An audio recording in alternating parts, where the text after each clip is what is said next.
I propose the question that the President's recommendation on Clause 30 be approved. Chairperson Jailak, please. Thank you, proceed. Madam Chair. The proposal under Clause 30 is to require a public officer to recuse themselves from any discussion, decision, or debate or a vote on a subject matter in respect of which such public officer would be conflicted in the end. And the committee observed and concurred with the reservation, emphasizing the importance of aligning Clause 11 and Clause 30 to ensure consistency in the legislation, interpretation, and application, where a member is required to recuse themselves from being involved in such debate, discussion, or voting. Madam Chair, I propose that we go as per the report of the committee under Clause 30. Thank you. I put the question that the President's recommendation on Clause 30 be approved. Division at the end. Next. President's recommendation on Clause 31. I propose the question that President's recommendation on Clause 31 be approved. Chairperson Jailak. Madam Chair, this was quite a straightforward reservation that required that under Clause 31(4), the definition of the term material change in the context of assets, property, or any other aspect that is being dealt with be disclosed in the event of such a material change. And the committee agreed with the reservation and approved, or rather concurred, with the proposal in the President's memorandum. Thank you. I put the question that the President's recommendation on Clause 31 be approved. Division at the end. Next. President's recommendation on Clause 35. I propose the question that the President's recommendation on Clause 35 be approved. Chairperson Jailak, proceed. Madam Chair, this is also a straightforward, clear reservation that required to embolden the Ethics and Anti-Corruption Commission to ensure that in their reporting there is ascertainment of completeness and correctness of declarations of assets by members of the by public officers, and this clause was to ensure the completeness of that particular record for purposes of reporting, and it proposed to ensure that the word completeness and correctness be included in the text of Clause 35. This, the committee, Madam Chair, concurred with the reservation and approved that inclusion. Thank you, Madam Chair. I put the question that the President's recommendation on Clause 35 be approved. Division at the end. That's the end of the considerations that were before the Committee of the Whole. And now we'll proceed on to reporting the progress.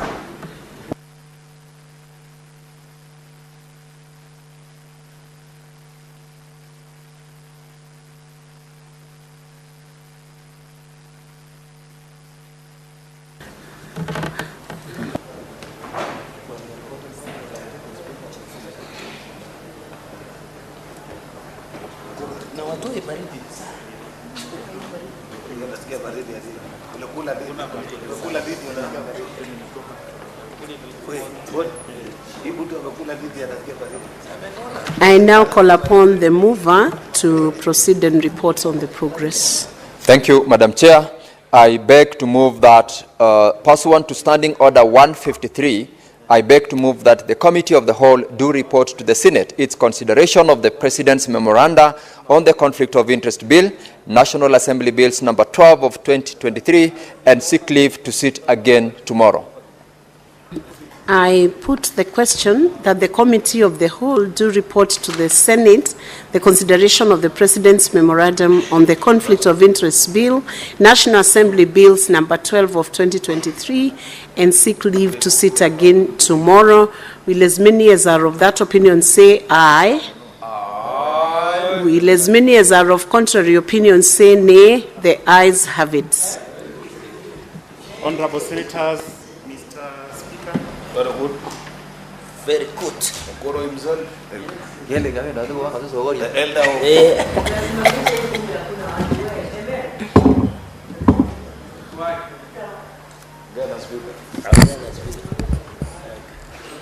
Speaker, kwanza keti chini. Point of order, Mr. Speaker. Yes, Majority Leader. Did you notice, Senator Elgeyo, that when you are taking the reins of the House, he was actually seated, and even when you're buying, Mr. Speaker, is that really in order? Can he stand up and sit again? Stand and sit. And bow to the Speaker.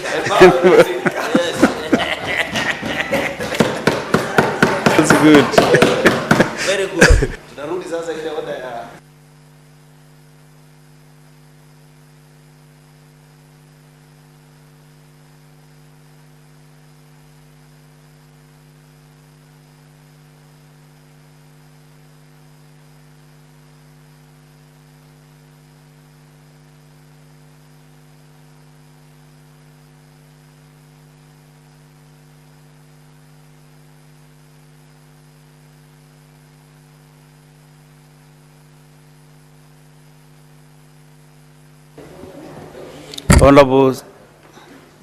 Honorable Senators, we are reporting progress on the Conflict of Interest Bill, National Assembly Bills number 12 of 2023.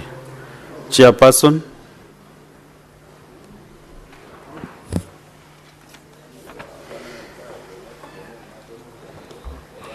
Honorable Speaker, I beg to report that the Committee of the Whole has considered the President's memoranda on the Conflict of Interest Bill, National Assembly Bills number 12 of 2023, and seeks leave to sit again tomorrow.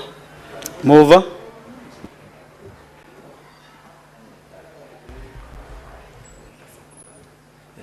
Mr. Speaker, I thank you. And Honorable Speaker, I beg to move that the House do agree with the committee in the said report, and I request the Honorable Senator Eddie Okech to second. Senator Eddie Okech. Chair, I second. Okay. Honorable Senators, I propose the question that the House do agree with the committee in the same report. I put the question that the House do agree in the committee in the same report. As many as of the similar opinion say aye. Aye. As those of the contrary opinion say nay, the ayes have it.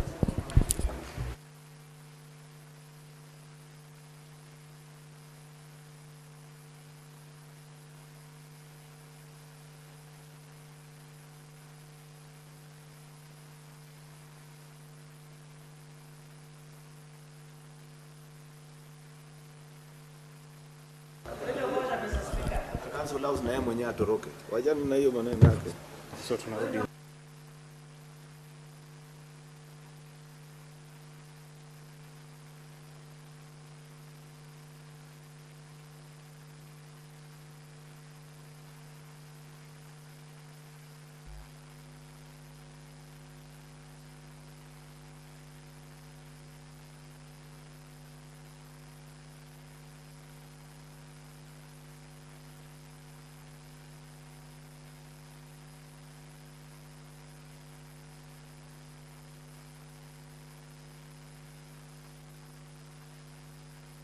Honorable Senators, we are reverting back to order number 12.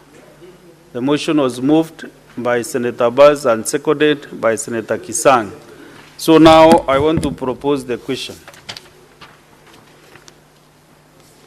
Just a minute, Senator Kavindu, have your seat.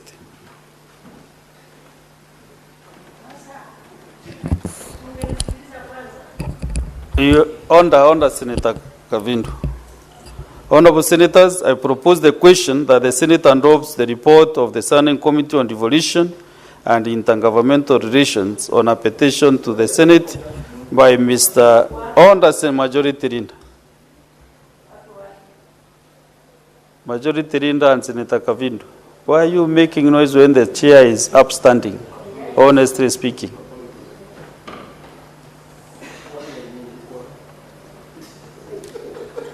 Honorable Senators, I propose the question. Anyone interrupting the chair?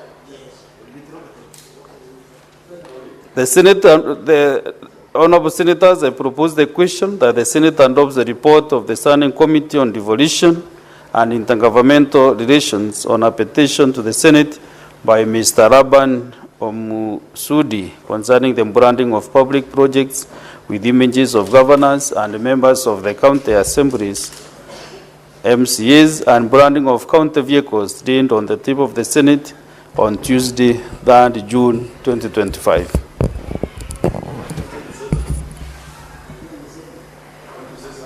Yes, there are several senators willing to make their contributions. We start with the Senator Cheruiyot Talon. This is a very important petition, Mr. Speaker, which I want to commend the committee for at least taking time to listen and to engage this Mr. Laban. He's called Laban who? Omusundi. This gentleman, Mr. Speaker, has brought about... What is your point of order, Senator Kavidu? Mr. Speaker, is that we have no quorum in the House. So you are standing Order under 41. Standing order. Standing order number 41. Can you... We have no quorum in the House. Confirm, clerk, to whether you deliberate. have quorum?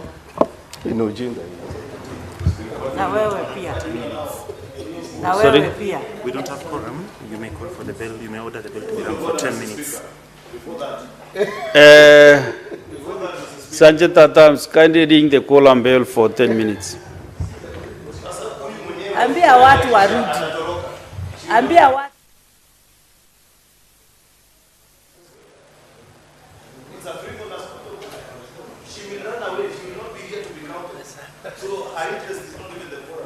Nani ana run away? Niko hapa na wewe mpaka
We have the quorum bell on ring mode after the Senator for Machakos County, Senator Agnes Kavindu, stood on a point of order and raised the concern that the House lacks quorum to proceed with business at this particular juncture. So we have the Speaker directing the quorum bell be rung before the House proceeds on its consideration of the report of the Committee on Devolution that was handling a petition on the branding of public projects with images of governors, members of the county assemblies, and branding of county vehicles. We await to see whether the House will have quorum to continue with the consideration of this business currently on the floor of the House. The committee, after having looked at the petition by Mr. Laban Omosundi, who petitioned the Senate,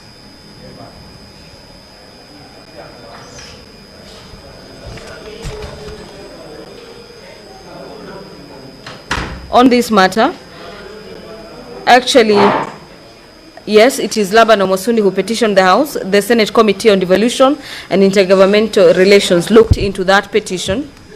There were a number of observations by the committee, and I'll just take you through some of them. Is that the committee observed that branding of public projects and vehicles with individuals' names or images translates to personalization of public resources, and hence creating an impression of individual ownership. The committee notes in its report that such practices by governors, members of the county assemblies, as well as any other members holding public offices is unethical. Allow me to take you back to the chamber yet again. Mr. Speaker, I see there are students who are in the house. This is part of our work also.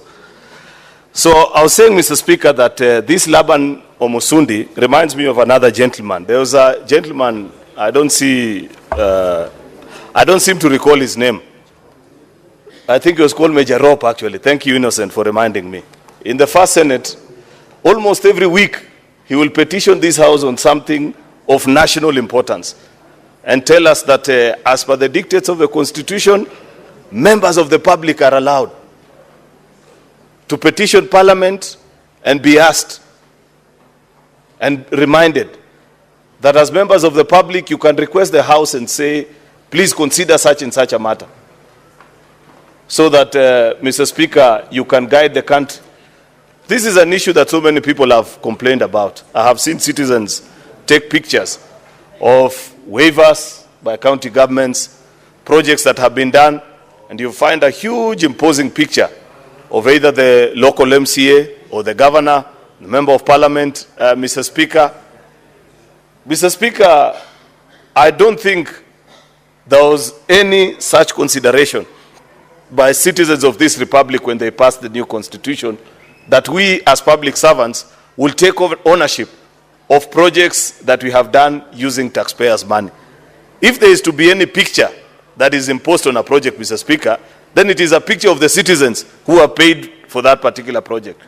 Mr. Speaker, I like the fact that this committee in recommendation 2 has actually asked the right body, the EACC, because this is an issue of ethics. You know, ethics, Mr. Speaker, is a very wide subject.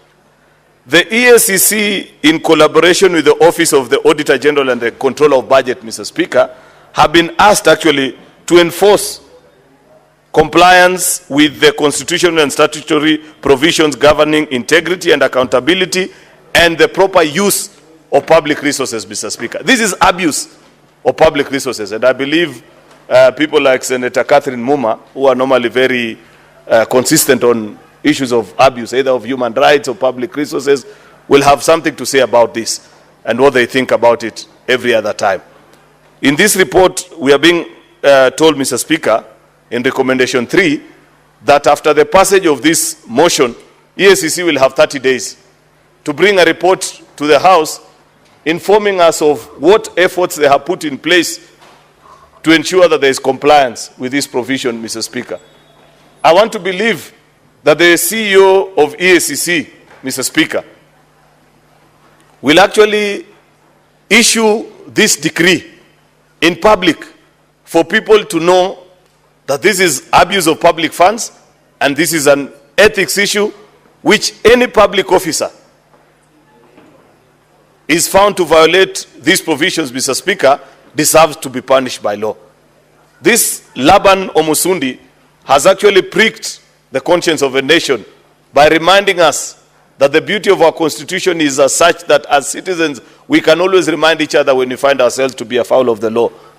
And he has reminded us as a House that we cannot allow this to continue. That is why, Mr. Speaker, I love the Senate.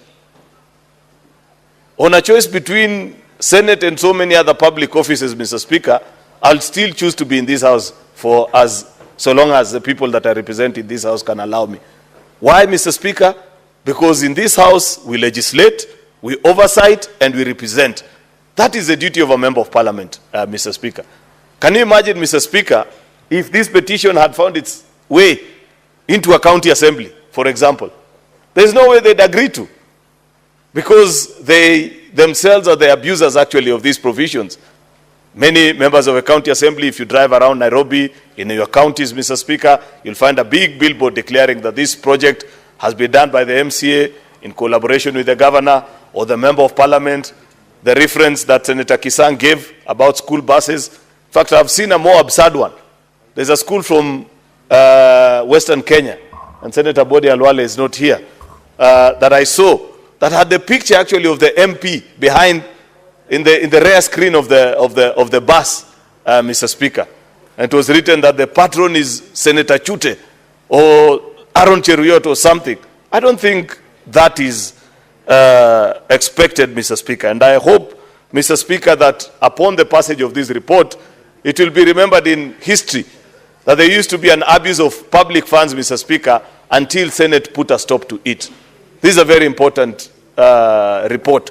I congratulate you, Senator Abbas, together with all the members that serve with you in Devolution Committee. This is what Parliament should be doing, responding to the concerns of citizens and ensuring that we oversight. This is now oversight at its best, ensuring that you see where the violations of law, Mr. Speaker, and pushing for enforcement.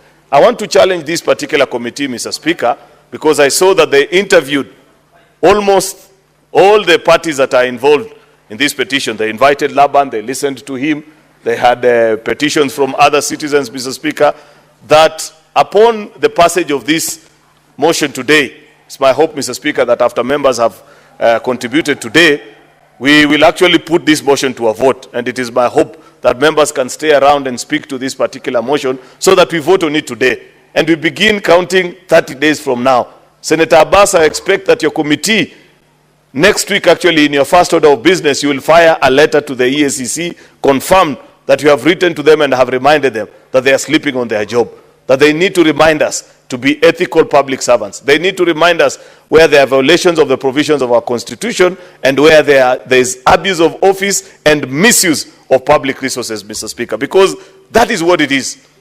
There is no other better way to call this particular issue.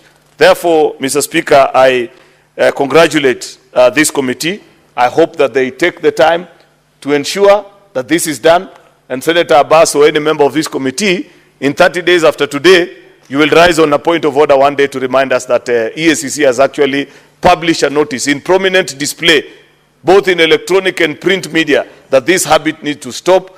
And if there are those that are emboldened or written by stone or whatever, they need to be scrapped off, Mr. Speaker, so that citizens appreciate that this is public funds that has been used. The only project that will be allowed to bear the name of a prominent person, you run your NGO, you run your public, your private initiative, Mr. Speaker, use your own funds to do something for the public. I believe even the public themselves will actually name it after you and have your picture prominently enlisted. But so long as you're using public funds, Mr. Speaker, it should never be allowed. With those very many remarks, Mr. Speaker, I beg to support and thank the members of the Devolution Committee for a stellar performance. Congratulations, Senator Abbas and the team that considered this petition. I thank you.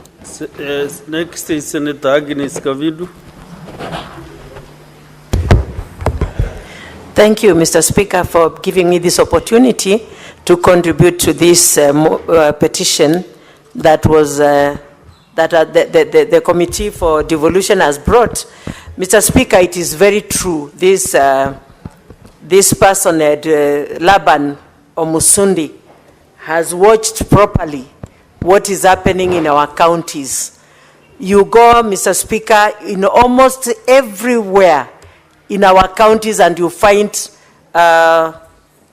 branding of the public projects with the pictures of the governors, pictures of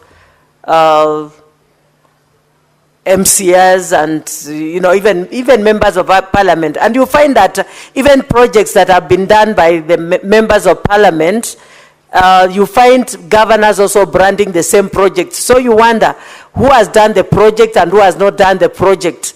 So, Mr. Speaker, this should be brought to stop because this is a wastage of public funds, and they should be used, this money should be used to do, development for the counties. So, Mr. Speaker, I recommend the Committee of Devolution for this, and I also congratulate Mr. Laban Omusundi wherever he is, and action should be taken, and all those branding images brought down. and be used for useful use in the counties. Thank you, Mr. Speaker, and I congratulate the Committee of Devolution. Senator Chelagai Samson.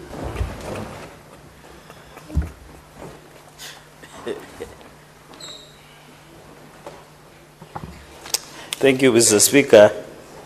As I rise to support Mr. Speaker, I'm very happy today because as I report this motion, Mr. Speaker, because we are talking about devolution, I'm happy because Nanti today we have become 28 Catholic dioceses having been appointed. We are now a diocese called Kapsabet Catholic Diocese, and I thank Pope Leo the 14th and the Apostolic Nuncio, His Excellency Megan, and also the Auxiliary Bishop John Kiplimo Lele, who has been appointed as the new Bishop of Kapsabet Catholic Diocese. We are proud, and this is momentous occasion. And I hope Senator Sifuna will attend our inauguration on 30th August 2025, and I'll personally invite you to attend. So, Speaker, secondly, all this money, this branding, whenever I drive around Nairobi, and I have seen this thing is predominant in counties, there is the image of the governor and the MCA.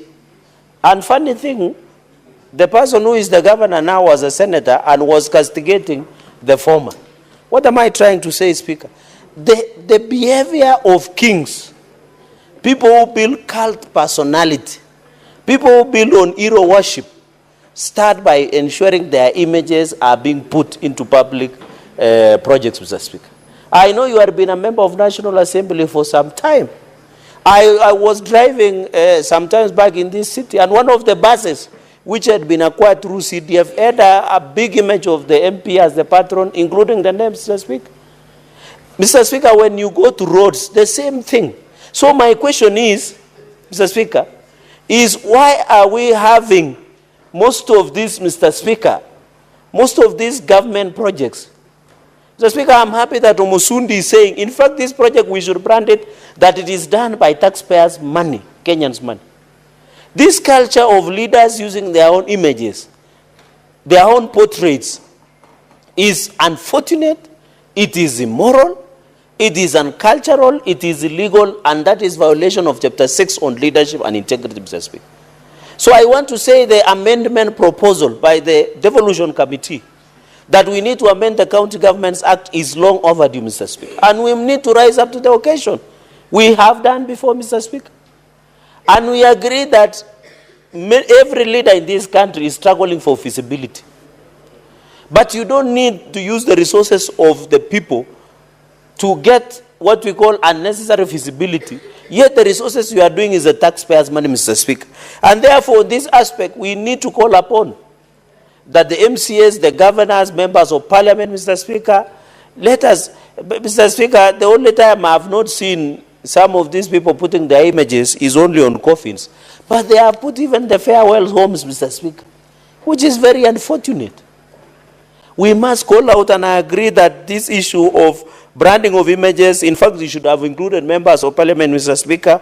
And when you look at Article 231(4) of the Constitution 2010 of the Republic of Kenya, one of the things that we said, including issues of money, that we don't want to bear any image of anybody in our currency, Mr. Speaker. And I know the youth leader, Senator Oburu Odinga, was among the people who sat during the constitutional review process in this country, Mr. Speaker. Therefore, Mr. Speaker, I agree largely with the recommendations of the committee. We need to ensure, Mr. Speaker, once and for all. Even another issue, Mr. Speaker, because I just wanted to be brief, Mr. Speaker, long enough to cover the essentials, Mr. Speaker. Mr. Speaker, what I'm just saying is, I have seen even government vehicles, GOK. Why is it that when somebody has a GOK vehicle, you change into civilian number plates, Mr. Speaker? How will you use for the signing out the issue of even traffic enforcement laws, Mr. Speaker? Even here in Parliament, we should also be disciplined as leaders, Mr. Speaker. If you are having a government property, including the house, don't convert a government house into your house. If you are driving a government vehicle, and I know a number of our colleagues are using government vehicles that are, even then 029, Mr. Speaker, not 029, but the county government vehicles. I'm happy the former CCM under my good friend Sibriya Mawiti was there. Let us use the numbers, if it is a county government vehicle, if it is a government of Kenya vehicle, Mr. Speaker, use the numbers that you have been assigned officially, Mr. Speaker. Unless there is something you are hiding. And we are aware there are people who are using government vehicles and property to misuse, including staplers in government offices, including government printers. The indiscipline in this country, Mr. Speaker, is so much that when, you know, Mr. Speaker, there is an attitude called utadu. I don't know where this attitude came. If it is a government property, you don't care. And that is why you saw people even banning a police station, banning law courts, Mr. Speaker, banning police vehicles, attacking police officers, is because we have so much bad manners in this country, an attitude that utadu, because you don't feel responsible. If all of us were responsible for government property, we will not be doing what we are doing, Mr. Speaker. And therefore, it boils to the values of the nation. And we must go back to Article number 10 of the Constitution of the Republic of Kenya, on national governance and principles of good governance and national values, Mr. Speaker. If you see people, Mr. Speaker, rising up and destroying a government property and defacing a government property, then we no longer have that responsibility. Mr. Speaker, finally on the recommendations. And those people, Mr. Speaker, if you threaten a government security installation, including parliament, including police station, including other, Mr. Speaker, I agree that those are what we call domestic terrorists, and they must be dealt with the law as terror, local terror, Mr. Speaker, and under anti-terrorism unit, Mr. Speaker. Mr. Speaker, on the recommendation on the EACC Office of the Auditor General and Controller of Budget to report in 30 days, Mr. Speaker. Mr. Speaker, I'm a bit jittery about EACC.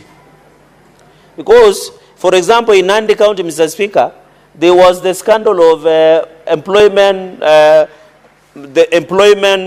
scandal, where it was found that there were so many ghost workers. The EACC came with rat matters, Mr. Speaker, to the county government of Nandi offices. Up to today, they have not even arrested a rat. So I don't know EACC. And the last time, Mr. Speaker, I remember, and I hope the Chair is still there, that when we invited EACC in the last session, the only highest conviction they had achieved at that time was a bribe of 20,000 shillings. We need to call upon the EACC to put their act together. If they have a problem with the resources, they should approach Parliament for more appropriation of resources so that we can fight the corruption in this country, Mr. Speaker. And that is why when I see young people who are agitating for good governance, EACC must be held accountable, Mr. Speaker, even from the county level. Most of these, Mr. Speaker, governors are becoming billionaires overnight. They are becoming demigods, Mr. Speaker. They are acquiring property in a satanic version, Mr. Speaker. Yet they, I'm told, they are at, Mr. Speaker, they are converting and getting these allegations of corruption within that has been, Mr. Speaker. And therefore, the issue of EACC, we must agree. And I want to submit in a suamoto manner. Suamoto manner, Mr. Speaker. Suamoto manner to the chairperson of JLAC, Mr. Speaker. Mr. Speaker, I want to appeal to the Committee of Justice, Legal Affairs and Human Rights. In a suamoto manner, after this tabling, they should bring us the status of the fight against corruption in counties, Mr. Speaker. It is very unfortunate in this country, Mr. Speaker. For example, in Nandi, Mr. Speaker, as I conclude, in the financial statements of 2024-2025, the county government of Nandi hired car hire services for 42 million, Mr. Speaker.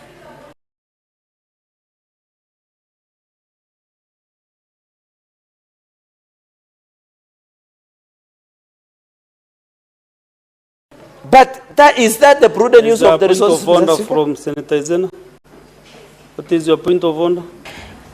Mr. Speaker, on a statement of facts, is it in order for Senator Cherargei to allege that the only success the Ethics and Anti-Corruption Commission has ever achieved was following up on a bribe of 20 million Kenya shillings, 20,000 Kenya shillings. Mr. Speaker, we are well aware of the successes that the Commission has made, especially on arresting several governors charged with corruption. Can he withdraw and apologize? You'll assume your seat as you reason to the point of order. Okay, proceed. Go ahead. You have heard what Senator Zen has requested you to do. Mr. Speaker, the answer can bear me witness. I said in the last session when I was the chair jailer, one of the success stories that was stable, and it is in this house, was a 20,000 bribe. Mr. Speaker, you know corruption is fighting hard, and if you want to be a gatekeeper of some of these institutions, you should know how to approach the game. We are experienced. Approach us so that we teach you. Mr. Speaker, in conclusion, and that is why I was concluding by saying, Mr. Speaker, on these 42 million car hire services, there is no justification. We must, Mr. Speaker, in Nandi. Senator Zena, is that correct? How Senator Sigei has responded? It is not correct, Mr. Speaker, because he cannot allege that we are gatekeeping for these commissions. I have had the privilege to work with EACC, and we know very well that this is a country ruled by law. And we know, I have the privilege of information that EACC has done so much to follow up on the cases of corruption in this country. He is well aware, since he is very famous in this country, he knows that equally the same media has broadcasted on issues of corruption, and some of these governors have even come before this house. You cannot reduce the efforts of a whole commission to one instance of a case of 20,000 shillings in your committee. We must give credit where it's due, and we must give to Caesar what belongs to Caesar. Senator Chelege, just conclude because... I think for whatever it was, or it is worth, I just leave it there. So, Speaker, that is why I was concluding. For example, I was saying, for example, in Nandi, how do you have a government vehicle that hire services for 42 million, Mr. Speaker? It is very unfortunate, Mr. Speaker. And therefore, EACC also must be prudent because it is called anti-corruption ethics and anti-corruption. So the issue of even prevention of corruption must be on the top line. And that is why the EACC Act. So I hope in 30 days, we should be given the inventory of the governors and the MCS who are putting their images. Mr. Speaker, the only time somebody should be allowed to put their images is you can put it in your house when you're having a wedding, baby shower, you get a new kid, or in your eulogy. But to put in a government property is very, and even your personal album, Mr. Speaker, or when you are sending somebody you like in WhatsApp, or you are using any other form, Mr. Speaker. So we must agree with these committee reports that let us agree in 30 days, and I hope the majority leader, you know, we don't have implementation committee, I don't know. And I know our standing orders, I heard majority leader saying this, at least at some point, Mr. Speaker, the chairperson of Devolution will stand up and tell us, this is the report that DACC has given us, and I don't know if we can recommend for further tabling of the report. Mr. Speaker, for the interest of my colleagues also to have the bite to this cherry, allow me to raise my submissions, Mr. Speaker, and thank you very much, and I support this motion.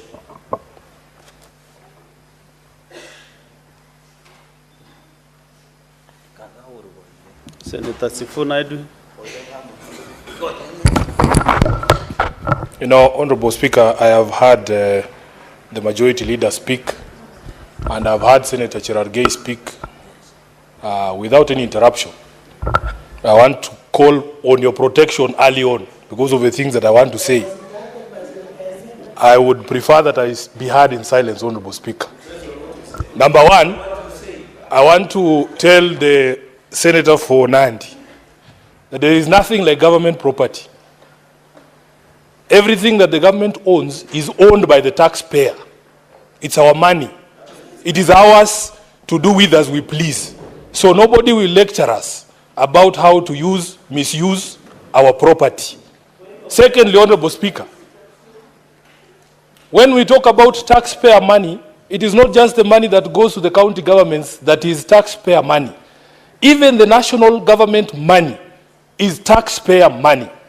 It broke my heart Honorable Speaker, just a few days to see a whole doctor posting on Twitter that after all the noise they made out here, Honorable Speaker, when they were coming here, when they were on strike saying the Senate should do something because health is devolved, after all the push we gave as a house to the medical doctors to push the National Assembly to allocate money to them in the current budget, a whole doctor goes on Twitter and says, "Thank you, President Ruto, for giving us money." That's not his money.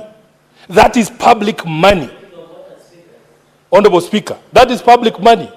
Number two, Honorable Speaker, as a taxpayer in this country, there are very few things that make me happy, because we have serious problems with the way that this government utilizes our property. Honorable Speaker, the only time when you drive around this country and you see a road sign that says road maintenance levy, your taxes have been used to improve this road, that's the only time that I feel proud to be a taxpayer in this country. But all these other times, when you talk about people putting their photos everywhere, I have seen governors, whenever there is a tax waiver, his photo is bigger than the message that is in the newspaper. I have seen governors buying billboards. The face occupies 3/4 of the billboard. The message is so small, the rest of the billboard is his face. Honorable Speaker, even this week, I have seen a governor who is my friend, and I have to say this because I want him to succeed. He has bought time on Citizen TV, prime time. I was watching the news at night, and I see a governor advertising a project that is funded by the county government, and he's saying that this project has been funded by so and so. I was very shocked. Where do you get the money, Honorable Speaker? I don't want to be informed. Sifuna, do you want to be informed? I don't want to be informed. I'm in the middle of teaching. I'm in the middle of a lecture. Honorable Speaker, so I was very shocked.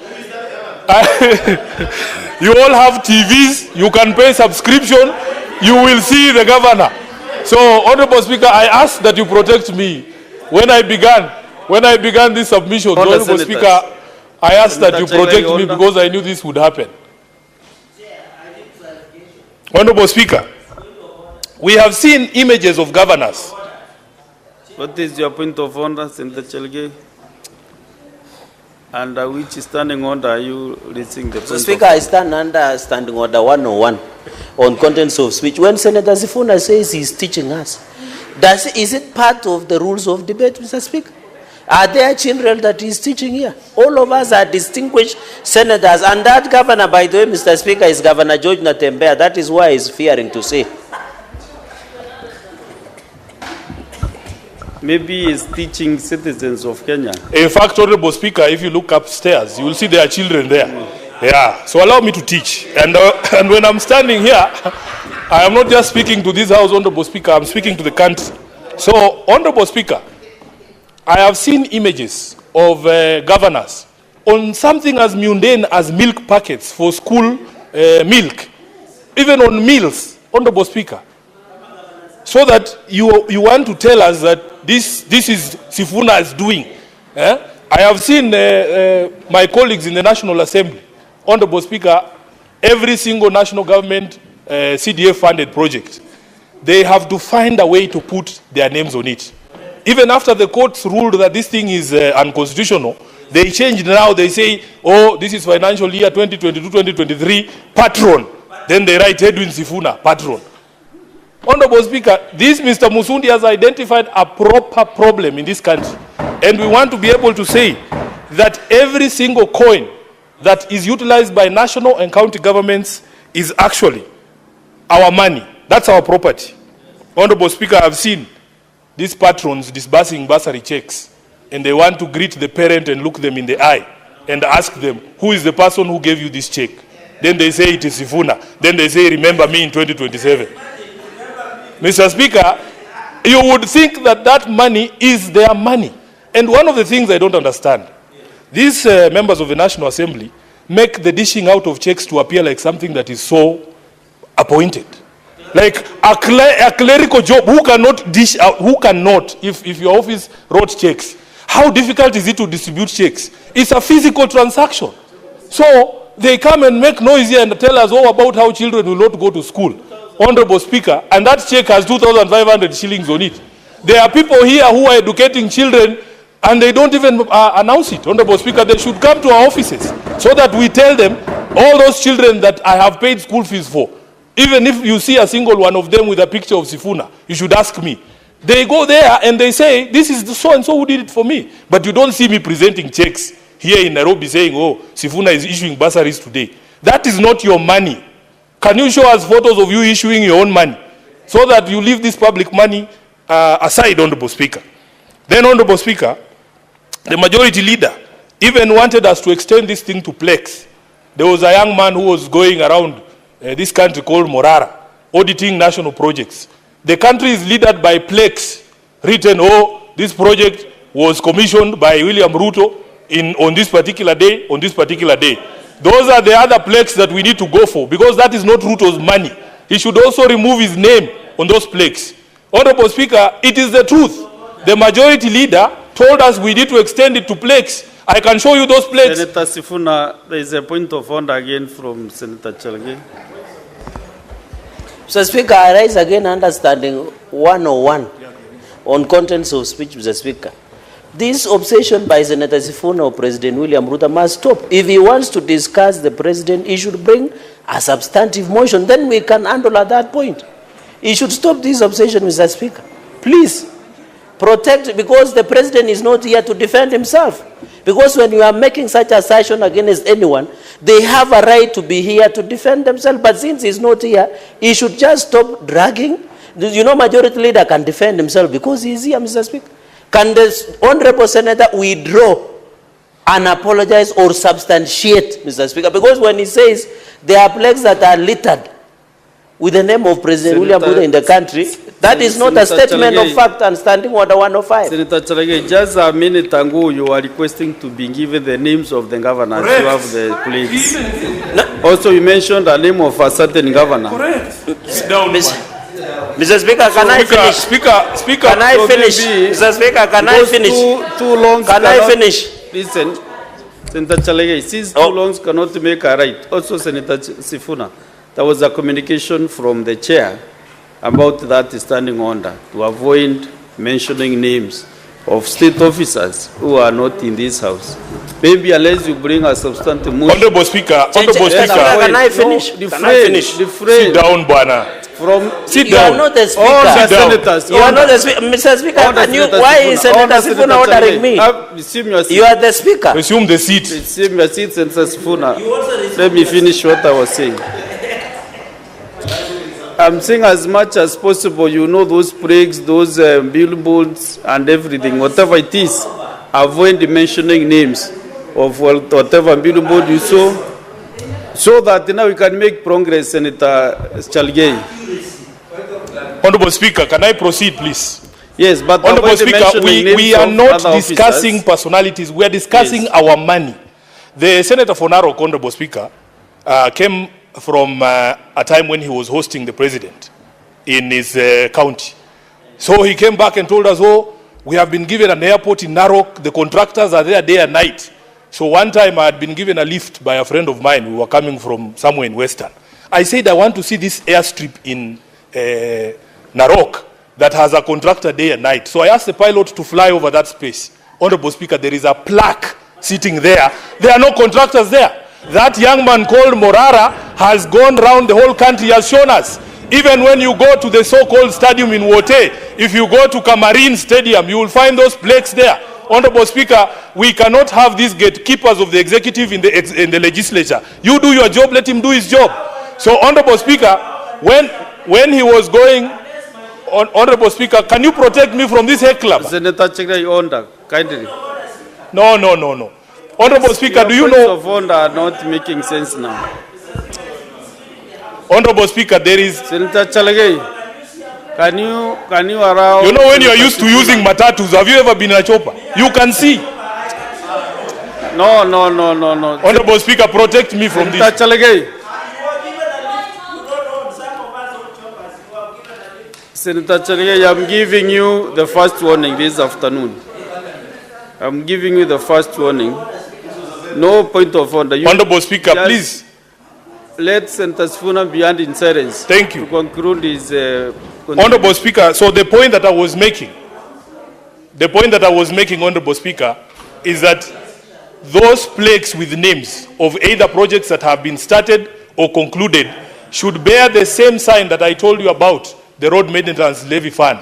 It should say, your taxes have built this stadium in Wote. Your taxes have built this stadium in Kamarin, which doesn't exist, by the way. Honorable Speaker, let me conclude by commenting on something he said.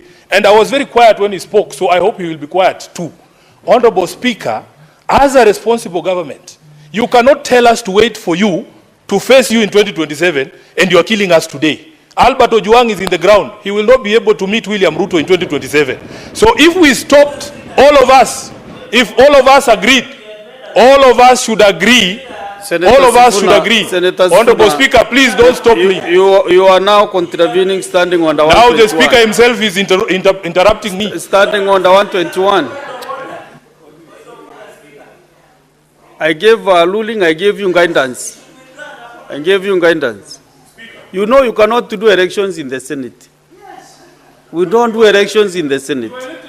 So avoid mentioning names of state officers. I warned you. I cautioned you.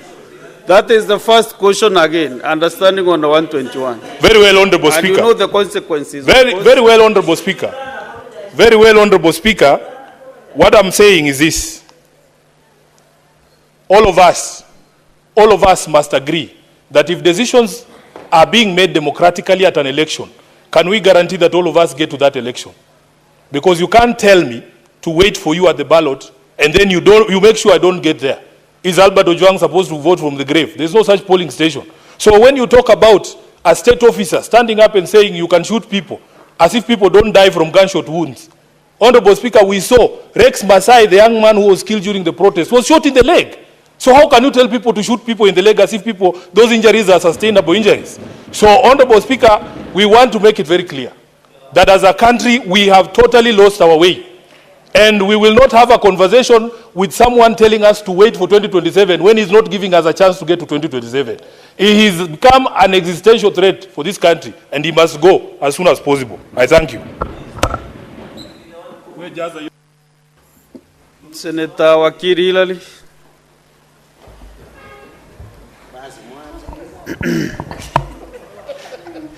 Thank you. Mr. Speaker, you will protect me from Senator Cherargei, particularly when he makes reference to the local dialect that he requests of me to speak to the House on.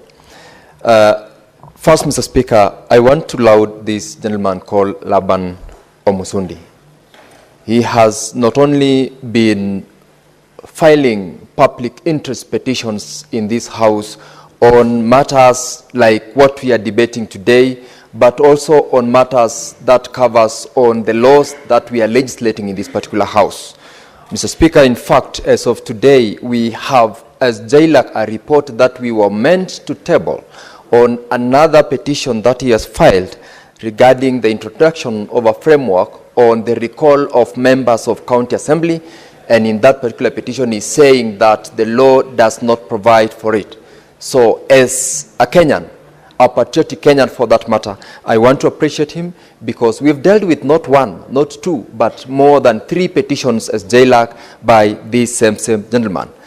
I needed to appreciate him so that as he continues to do that most of us do not or cannot do, he knows he's doing it because he's a patriotic Kenyan and he's doing the act that is expected of us, not only to keep the legislature in toss in terms of enactment of laws, but also in terms of public interest petitions that covers areas including where we are saying we do not want to continue seeing governors, members of parliament, members of county assemblies emboldening their names on resources of public which have been utilized to develop certain infrastructure in our various places. Secondly, Mr. Speaker, I want to appreciate the committee that dealt with this issue, and in particular the recommendation and the timeline they gave requiring the Ethics and Anti-Corruption Commission to do certain actions within 30 days. Mr. Speaker, it is on public notoriety that almost all elected governors, members of parliament, and members of county assembly, in the simplest of the projects, including public toilets and some pit latrines, they publish their names saying that this particular project was done by so and so on this particular date without necessarily making reference to the fact that those are public resources. And Mr. Speaker, such publications in itself is abuse of office. In fact, it goes beyond unethical conduct, but it borders on abuse of office and is sufficient ground for someone to be brought to book and also be charged for abuse of office.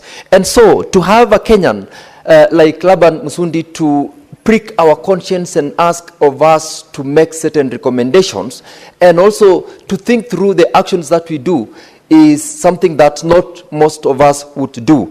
And for the committee to also invite this particular house to have a conversation around this and to invite the Ethics and Anti-Corruption Commission to act is to remind us that these violations of the law, these violations of the guidelines that we do have are not only costly to the public, but they are potentially going to encourage unnecessary competition because one would, in the process of having seen someone politically made famous by the use of public resources, they would do it. My colleagues have made reference here of certain motor vehicles where they have indicated or even have a portrait of the person who is seen as the patron, whether it's a member of parliament who's funded or rather who has facilitated the acquisition of such a school bus or an institution bus using CDF or public resources, and their portrait is appearing at the rear mirror or the rear window of the car. In itself, one would be forced to equally do the same. And I want to associate myself with the recommendation that even if you really would want to have your name there, then use your own resources, use your own money in your individual foundations or private life, use the resources that belongs to you and publish your name there. Let public resources be used for public resources, because if you were to look at the amount of these portraits of the billboards that are payable for one to display, that amount is sufficient to be utilized to do projects which would benefit the public. I therefore appreciate the work and the recommendation of the committee, and as Senator Cherargei said, we have indeed invited the Ethics and Anti-Corruption Commission to give us an itemized status of the cases or reports which various committees of this House have made recommendations for their action. And in due course, we shall be able to table that particular report, having summoned the Commission before the committee. Mr. Speaker, I thank you. Very well, Senator Zena, the Maletian. Not present, Senator Wambua. Thank you, Mr. Speaker. Mr. Speaker, I also stand in support of the report by the Standing Committee on Devolution on this petition on by Laban. Mr. Speaker,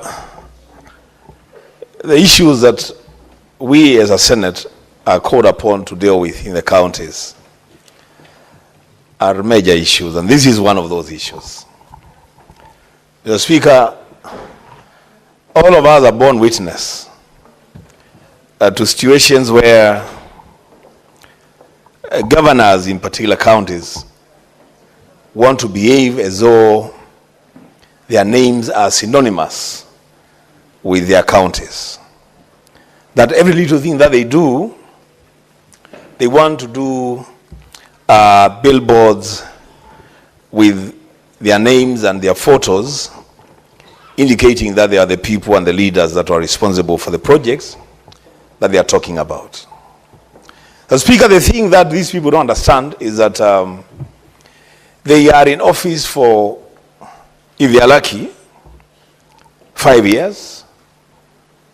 And if they get luckier, they may be 10 years, and that's it. They can never be in office for more than 10 years.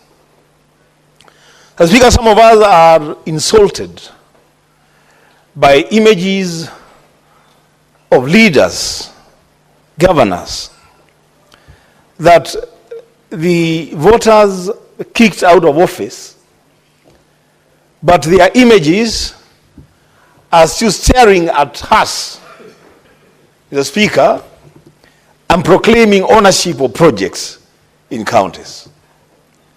Mr. Speaker, this petition by Laban and the recommendations by the Committee on Devolution is one instance where, as a Senate, we should actually move with speed, Mr. Speaker, and ensure that those billboards and those signages, whatever they are brought down, Mr. Speaker. Because there is one thing, Mr. Speaker, to say that they should not be erected going forward.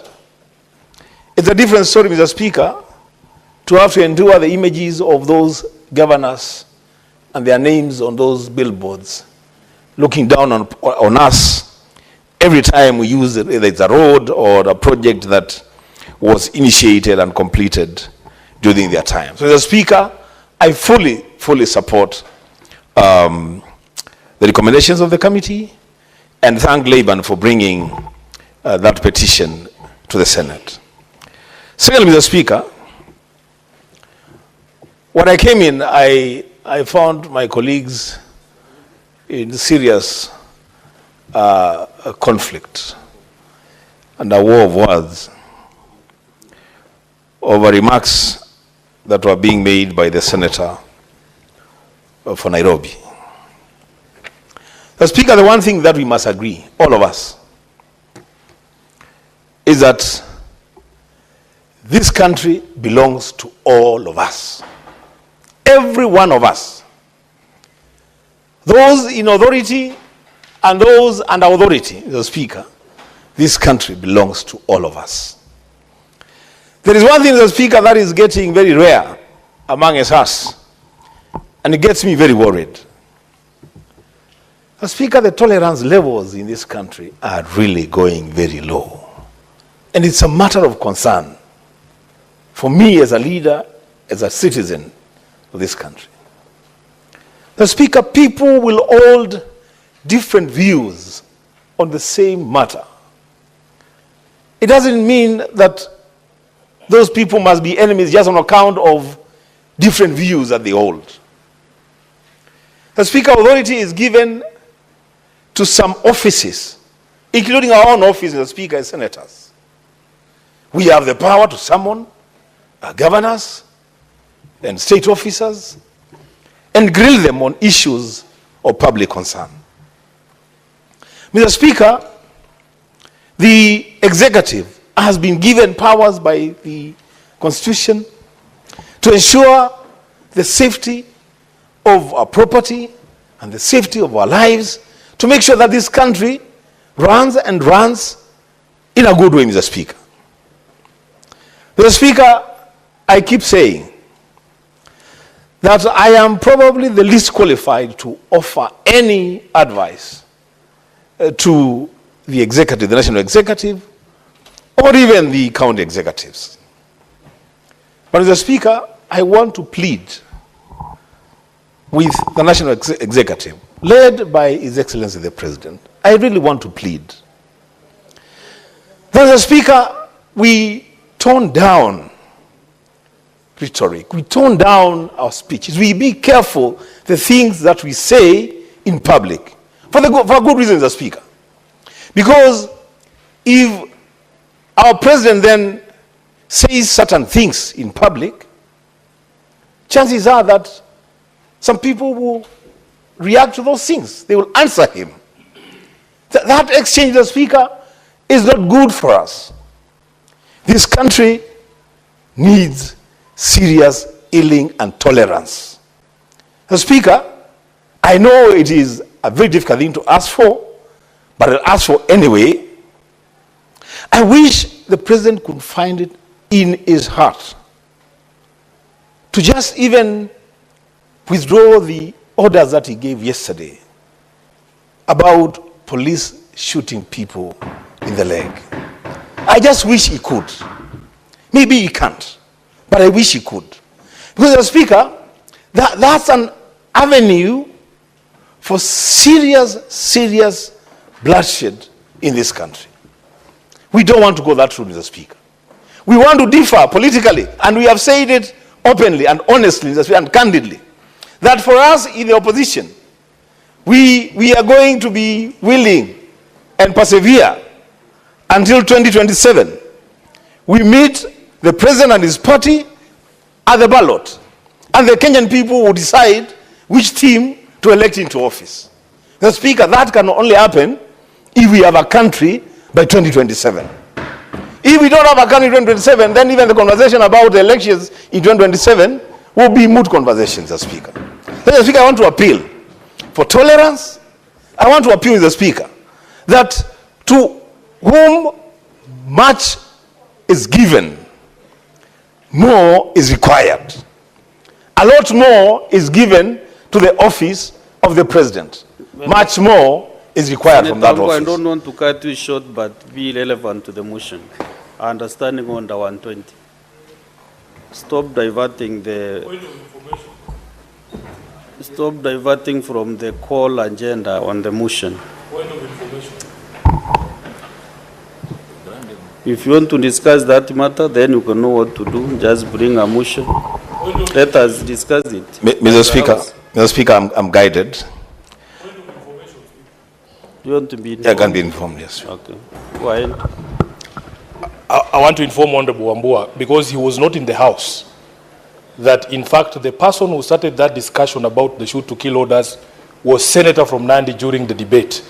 And in the rules of fairness, we also have to comment. And I have to point out that no point did I hear the Speaker interject and say that that is not relevant. So what's good for the gander must be good for the goose. Allow us to speak on matters of national interest, Honorable Speaker. While on the floor, I gave guidance. No, you never interjected to stop him. Cannot He's the one who brought that matters there. Honorable Speaker, you must be fair to both sides of the House. But you have to be fair to both sides of the House. No. Yeah, that matter, Senator Wambua, was begun by the Senator for Nandi. He spoke extensively, and we must respond to the things that he said. Him. That's fair enough. Yeah, he will tell me when the information is enough, Honorable Speaker. You should allow him to say whether it is enough. I have more. Senator Sifuna. That's okay. That's okay. Thank you for the information, Mr. Speaker. Mr. Speaker, I am guided by your direction. And Mr. Speaker, allow me to remind this House that on the June 25th of 2024, when this House was invaded by young people, Mr. Speaker, everybody else took off. The National Assembly took off. And I remember I even reminded the Majority Leader yesterday in my conversation with him that the decision that the Senate took to stay the course and confront the issues as they were, to a very great extent, Mr. Speaker, that decision by the Senate saved this country. Mr. Speaker, we should never shy away from confronting our realities. We should never shy away from that. Even when, Mr. Speaker, there are serious conflicts, we should never shy away from confronting our realities. Because, Mr. Speaker, we are the upper house. That's what we pride ourselves to be. We are the upper house. And when the Senate speaks, Mr. Speaker, the country should listen. The president should listen. The opposition should listen.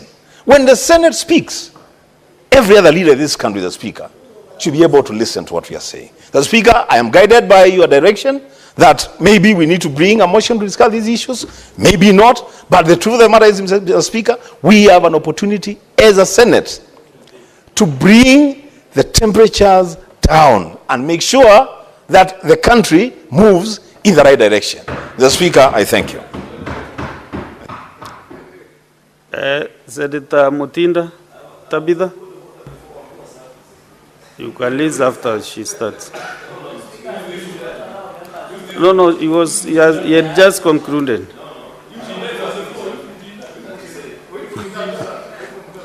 Senator Tabitha. Thank you, Chair. I see my home senator, Senator Wambua, and my county senator, Sifuna, want me to speak. Before I even proceed, Mr. Speaker, to this motion, I would request very humbly if you would also recognize these beautiful students that have been walking in and out in your humble request as a group. There are so many schools as I can see. Anyway, allow me to proceed, Mr. Speaker. First of all, Tabitha, don't imply that is the chair who is not recognizing, because from where I'm sitting, I'm not able to see the students. Yes, and that's why I'm being guided by my assistants correct. Here, but I have not been alerted. Yes, I know you as my senator again. It is the chair Kaduri who is not. I have so many senators. I know you as my senator, you cannot see, and that's why in my wisdom I've courteously reminded. As I proceed, Mr. Speaker, allow me to start really appreciating the Committee of Devolution for the great work that they've done. I've even seen that after 30 days after the adoption of this report, and then the effect should take place upon us agreeing to this report. But I wish even it will take 14 days. 30 days is even long, because the matters that have been presented by this committee are very critical matters, Mr. Speaker. Mr. Speaker, we've heard from the committee whereby county cars have been branded individual leaders, you know, whereby the notion is that these properties belong to individual. Mr. Speaker, I remember when I was in the mediation committee just recently over the issue of division of revenue. And we kept on trying to get to a mediated version in terms of the amount that we were supposed to agree. And from where I sat, I could notice that members of the National Assembly would argue like this and say, this money being given to the governors, Mr. Speaker, and we really had to correct as senators, and corrected and indicated, this is not money that is being given to individual governors. This is not money to an individual. This is taxpayers' funding that should be utilized as per the law. Projects that need to be done should be done not for that particular governor, not for that particular leader, but for the people of that particular region. Monies that we've given to counties, Mr. Speaker, monies that we've always also advocated in terms of late disbursement and issues like that. It sounds like this money is being given to a certain person to control from their house how they want to control. This is not private money, Mr. Speaker. This is public money. Public money that is accumulated through the tax that we pay, Mr. Speaker. Mr. Speaker, I want to emphasize something on the same. When we talk about these cars, when we talk about these buildings, Mr. Speaker, Senator Cherargei, I would beg, give me silence. Mr. Speaker, public resources, Mr. Speaker, should be well utilized. Public resources are not just for that particular leader, for that particular financial year. They are for the generations and generations to come. We cannot be having budgets whereby one particular project is the same one that is being funded year in, year out. Why? Because we've allowed that public resources cannot be well utilized. It is wrong. Even if that public resource has been funded by the taxpayers' money, it is the responsibility of the leadership at that particular time to ensure that the standard of that particular asset is within the required standard, Mr. Speaker. Resources should not be misused simply because they are government resources. It is wrong, Mr. Speaker. We've seen also, Mr. Speaker, whereby at times public cars or government cars, Mr. Speaker, whereby number plates are removed and private number plates installed so that people can be able to use these government resources as if they are their own toys, Mr. Speaker. It is a high time, Mr. Speaker, that EACC cracks the whip heavily on this. If it is a government vehicle, let it be a government vehicle. Let inspection be done. Let the institutions, NTSA, traffic police, let them ensure that those government vehicles are also up to standard. Because we've seen whereby people want to misuse, they don't care. Because nobody has gone through the pain of investing and talking about the, ni serikali. It is wrong, Mr. Speaker. It is the high time that when we adopt this particular report, we want to see EACC in collaboration with NTSA, in collaboration with the traffic police, ensure that those properties are to standard, those properties are well utilized, and that so-called branding, be it on those cars, Mr. Speaker, be it even on those schools that we're being told someone has branded their names. So how many photos should we have? Now, let me ask this question, Mr. Speaker.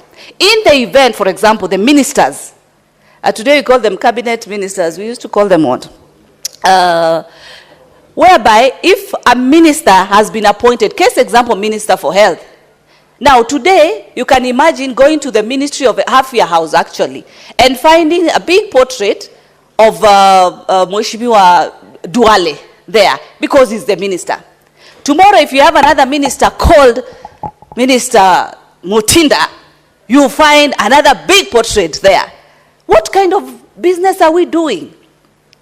A leader should ensure that they perform as per the required mandates and all that. It's not about how many billboards you've put. And number two, even where is that money coming from? Which are these resources that we keep on using during all this branding? And then after that person, that leader leaves office, rebranding needs to be done. It's not about, Mr. Speaker, how much someone has been able to do. It's more of the assets that have been put in place using the public fund are well utilized, are to the standard that is required, that is needed, Mr. Speaker.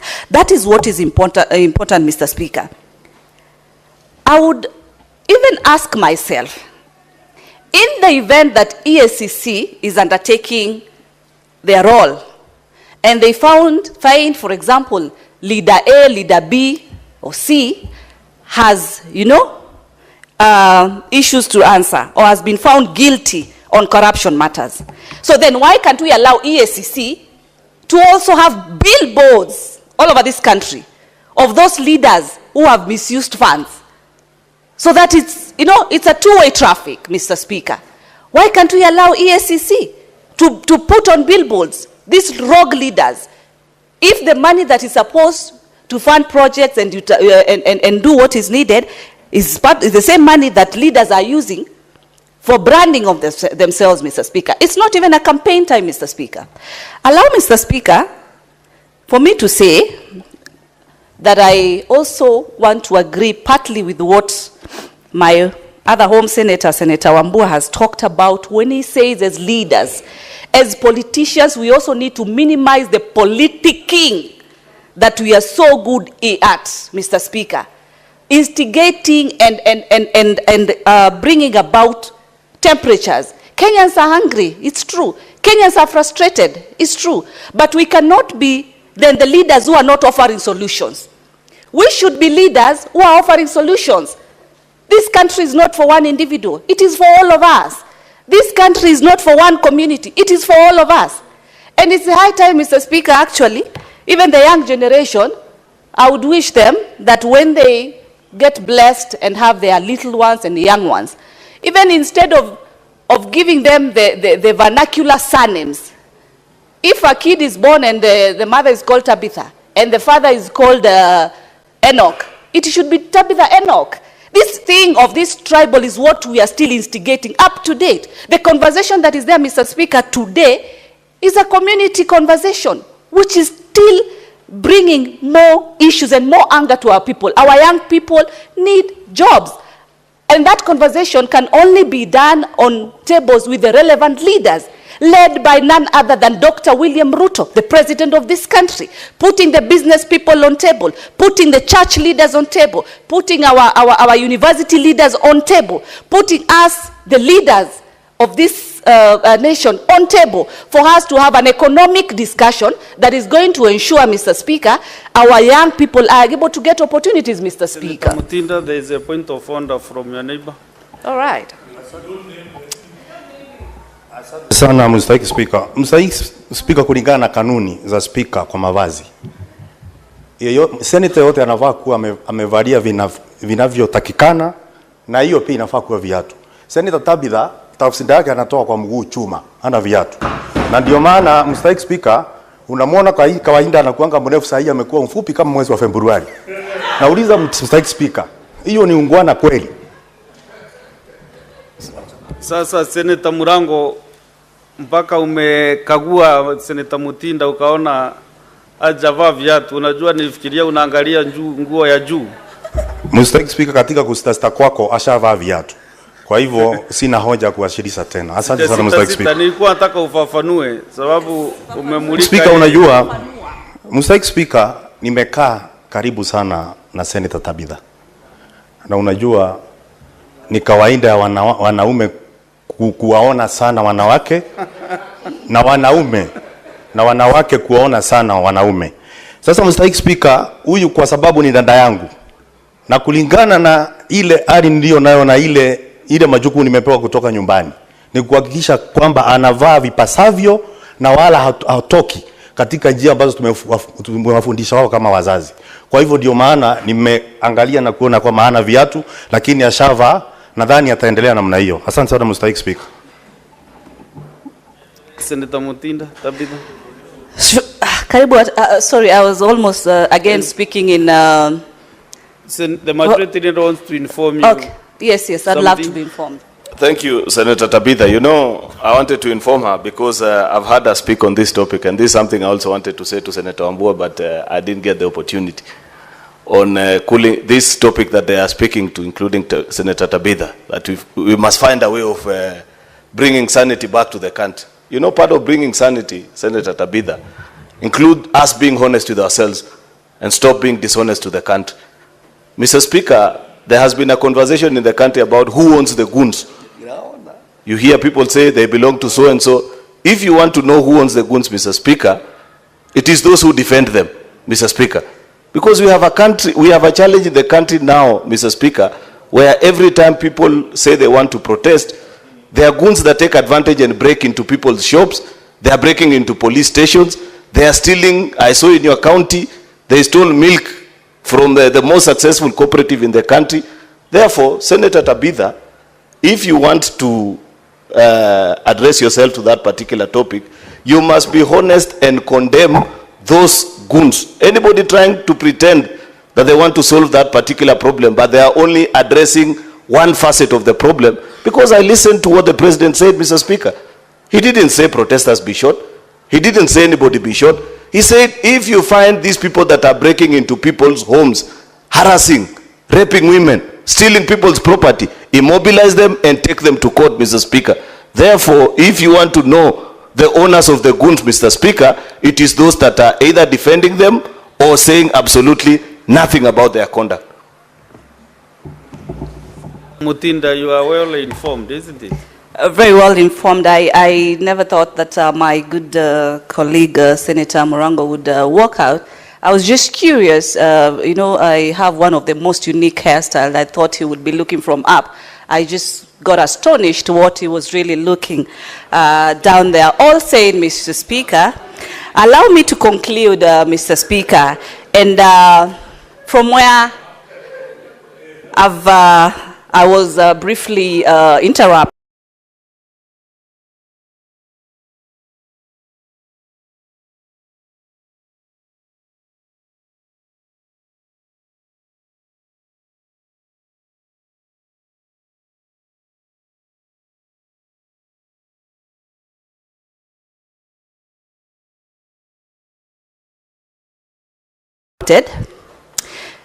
Mr. Speaker, the conversation that I'm talking about is a conversation as leaders that we need to welcome discussions and conversations.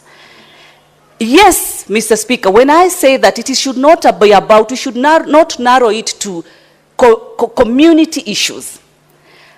Here in Nairobi, where I represent, Mr. Speaker,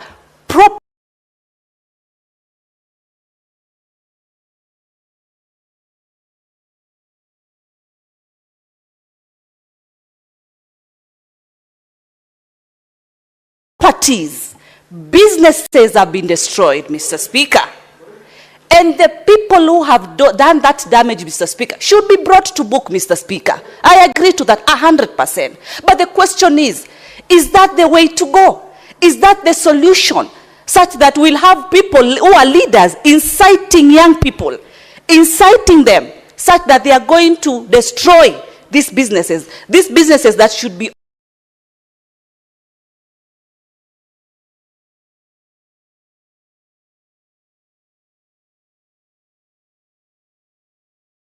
offering them job opportunities, Mr. Speaker. I've had leaders, Mr. Speaker, it's only that you said we should not mention names, saying that they know the goons, Mr. Speaker. Then we say a thief knows a thief, Mr. Speaker. A thief is used to catch a thief, Mr. Speaker. They should be on the front line and saying these are the people who are bringing these goons, Mr. Speaker. Because if they don't say it, it means they are also supporting the hooliganism that we've seen, Mr. Speaker. I saw a video, Mr. Speaker, of young people, those goons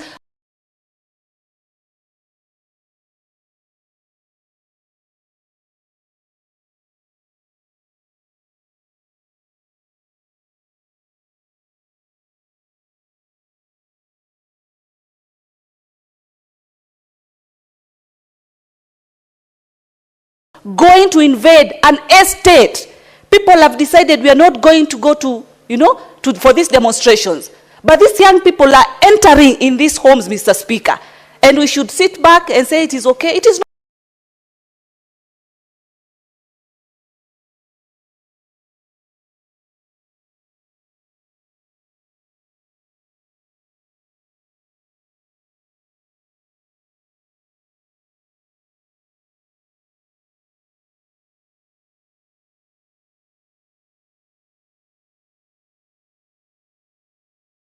Not okay. And some of the leaders are saying they know these goons. They should be in the front line to bring to book these particular wrong people who are being used to destroy people's property, Mr. Speaker.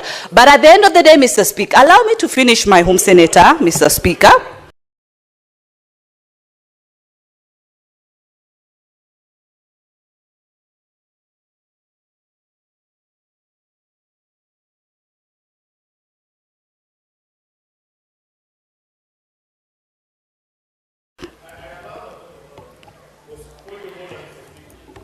To raise the intervention, don't need to shout point of order. That is why I'm here to see who is raising a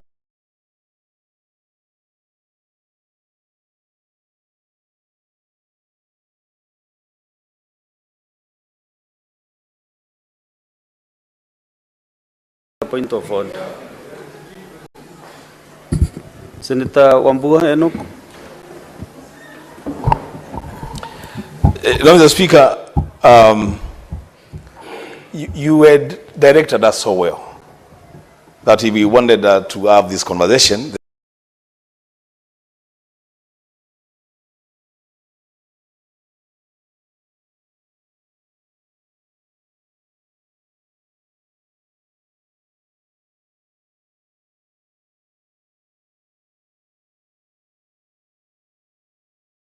then there is a way that we can have it. But now that Senator Tabitha wants a continuation of this conversation and you're not stopping her, Mr. Speaker, can she tell us who these leaders are? Who these leaders are inciting people? Who are these leaders? Because personally, Mr. Speaker, as a leader in this country in the opposition, I will tell you, I am squarely opposed to any kind of violence or robbery or destruction of property. And any person who does that, the leaders and the people who do it, must face the full force of the law. Mr. Speaker, that's a position we have taken. If then Senator Tabitha is so sure about the leaders who are inciting people, why are those leaders not arrested? Senator, why are they roaming freely in the country? Why can't they be arrested? Asking her to mention names here is actually contravening my directive. So don't ask her to mention under Mr. Senator Wambua. You should not direct her to mention names. That is what I said we should not do. That is contravening our standing orders. And this topic is so weighty. You know, we are talking about our country, Kenya. Let us not look like we are trying to blame this side or this other side. And I directed very well that I wish you could have raised, one of you could have raised with the chair a motion to suspend the sitting even to discuss all these issues you are raising.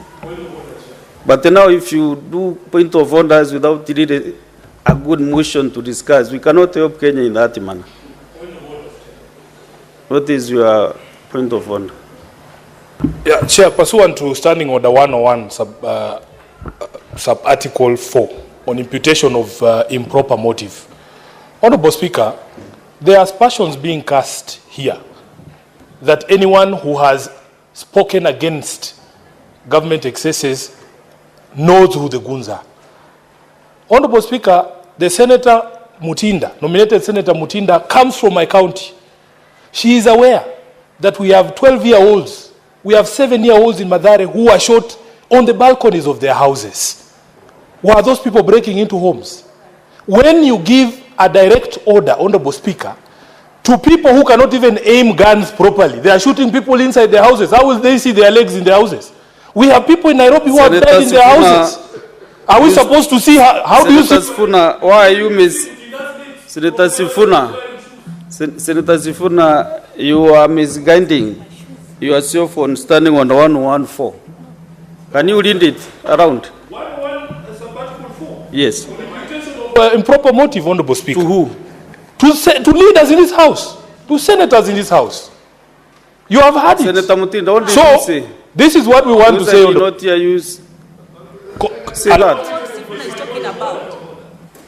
Which improper motive? Allow me to I want her to repeat what she said so that I can capture. But then I can, as you execute your point of order. Chair, can I complete my point of order? But you're completing on what ground? Because what I'm requesting Senator Tabitha to do is to clarify. Chair. Yes. Chair, you know some of us. Chair, let me clarify. You are the chair and you've directed that I speak. You've directed that Senator Mutinda clarifies. Allow me to clarify, Mr. Speaker. Mr. Speaker, I'm talking about national dialogue.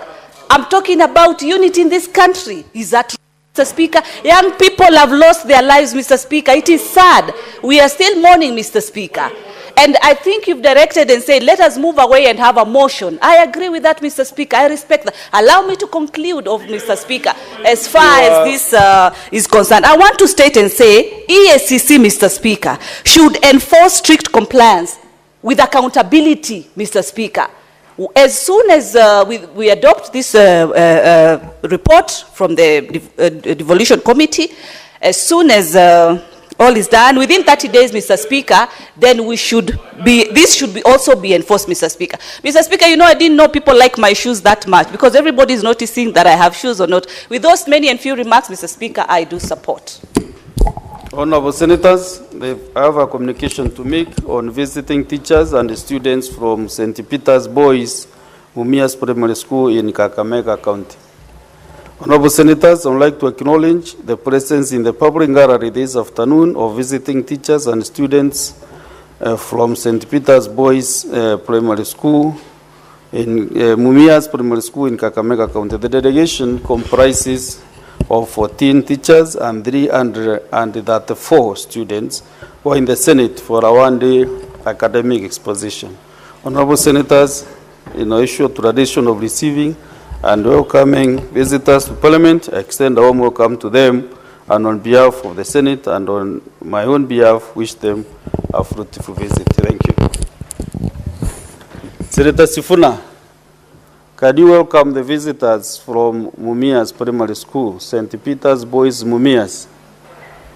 Honorable Speaker, thank you. I want the students to understand that I was born at St. Mary's Hospital, which is next door to St. Peter's Primary School. So I feel some affinity that somehow the Speaker also noticed. So thank you for giving me the opportunity to welcome the students. As they say, huwa kuna chemuka saa ingine, but you're welcome to the Senate to be able to follow debate on important national matters. We are hoping that when you grow up, some of us started from there in Mumias, and now we are here. So you will also be here. And let nobody tell you that you cannot be here or you cannot be what you want to be. Thank you so much. Next is Senator Catherine Muma. And after you finish your contribution, you approach the chair for another direction. Thank you, Honorable Speaker.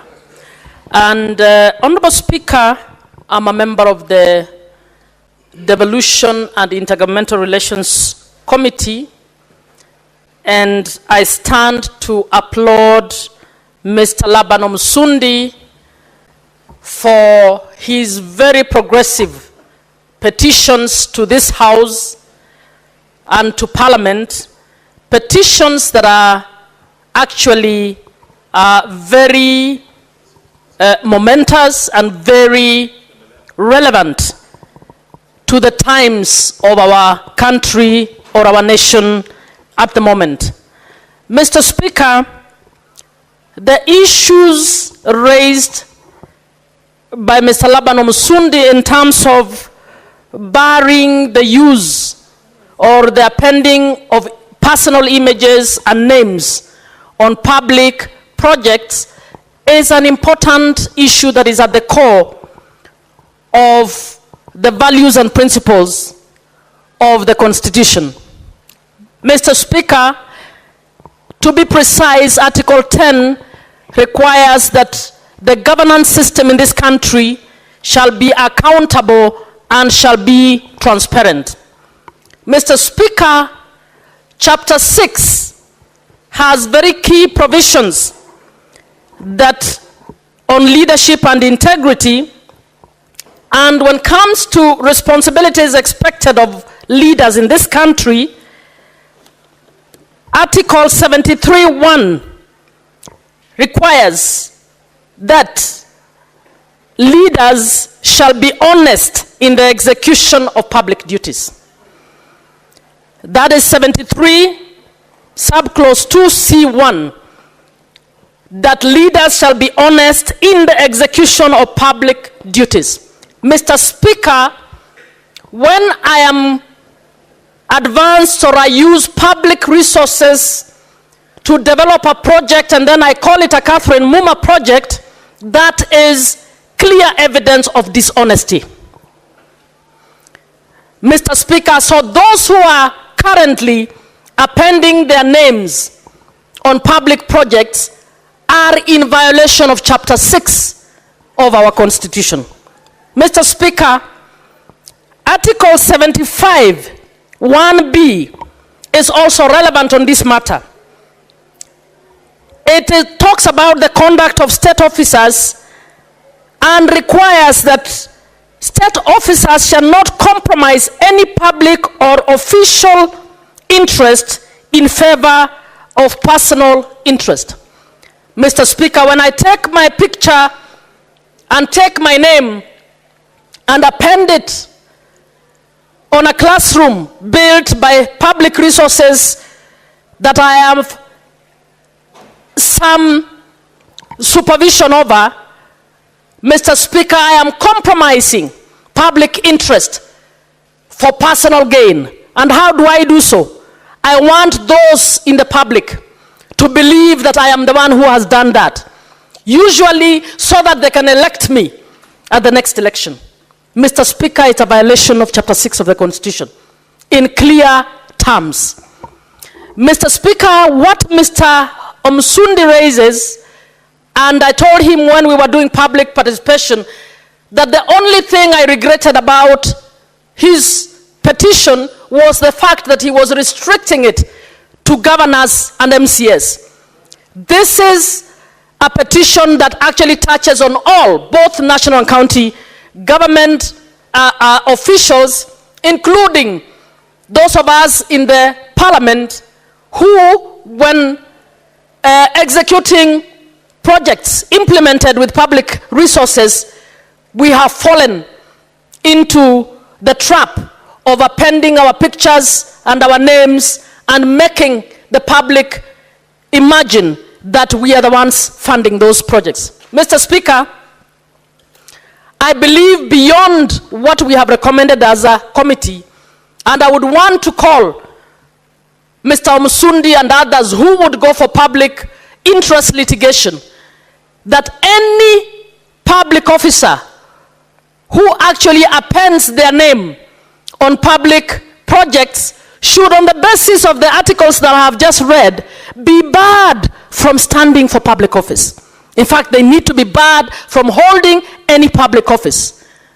Mr. Speaker, you might be aware that in every law that we have implemented, and I was a member of the Commission for the Implementation of the Constitution, we actually made it a requirement that before anybody is appointed or elected into public office, they should be compliant with Chapter 6 of the Constitution. And I've just demonstrated how what Mr. Laban Musundi is actually talking about is a violation of Chapter 6 of our Constitution. So, Mr. Speaker, even as we ask EACC to name and shame, my view is that this should not be enough. This should be one ground against which the IEBC should bar all those officers who are seeking election from seeking election after pretending or dishonestly presenting public projects as though they are their personal projects. Mr. Speaker, this habit or this conduct is flourishing in our country because we have not, 13 years later, 15 years after the promulgation of the Constitution, Mr. Speaker, we have not legislated on civic education. We are supposed to invest as a country in civic education to be able to educate the public, the citizens, particularly the vulnerable, to understand that when public officers abuse office, misappropriate, and I'm using this word misappropriate very carefully, by suggesting that I am the one who has delivered this project when I am not the one who delivered it, Mr. Speaker, in my view, that is misappropriation. I am actually pretending, lying to the public, that by my power and by my finances, I have delivered a project when I have not. Mr. Speaker, you know the impact of these lies to our public. Many of our poor people have ended up, in fact, not having a proper choice when it comes to elections because they are misled by the fact that this electoral officer shared a check of 2,000 shillings, and that check, I owe it to them to vote for them because they gave it to me. There are many people from poor families who believe the bursaries they receive of public funds are funds by the individuals who actually dish out those checks. And that's why when Senator Karungo raised or tabled the bill to try and amalgamate all bursaries into funds that can go directly to the schools, I was supportive of that bill. Mr. Speaker, we've reached that place in our society, in my view, when we have to recollect, when we have to introspect as a country, when we have to correct where we have gone wrong.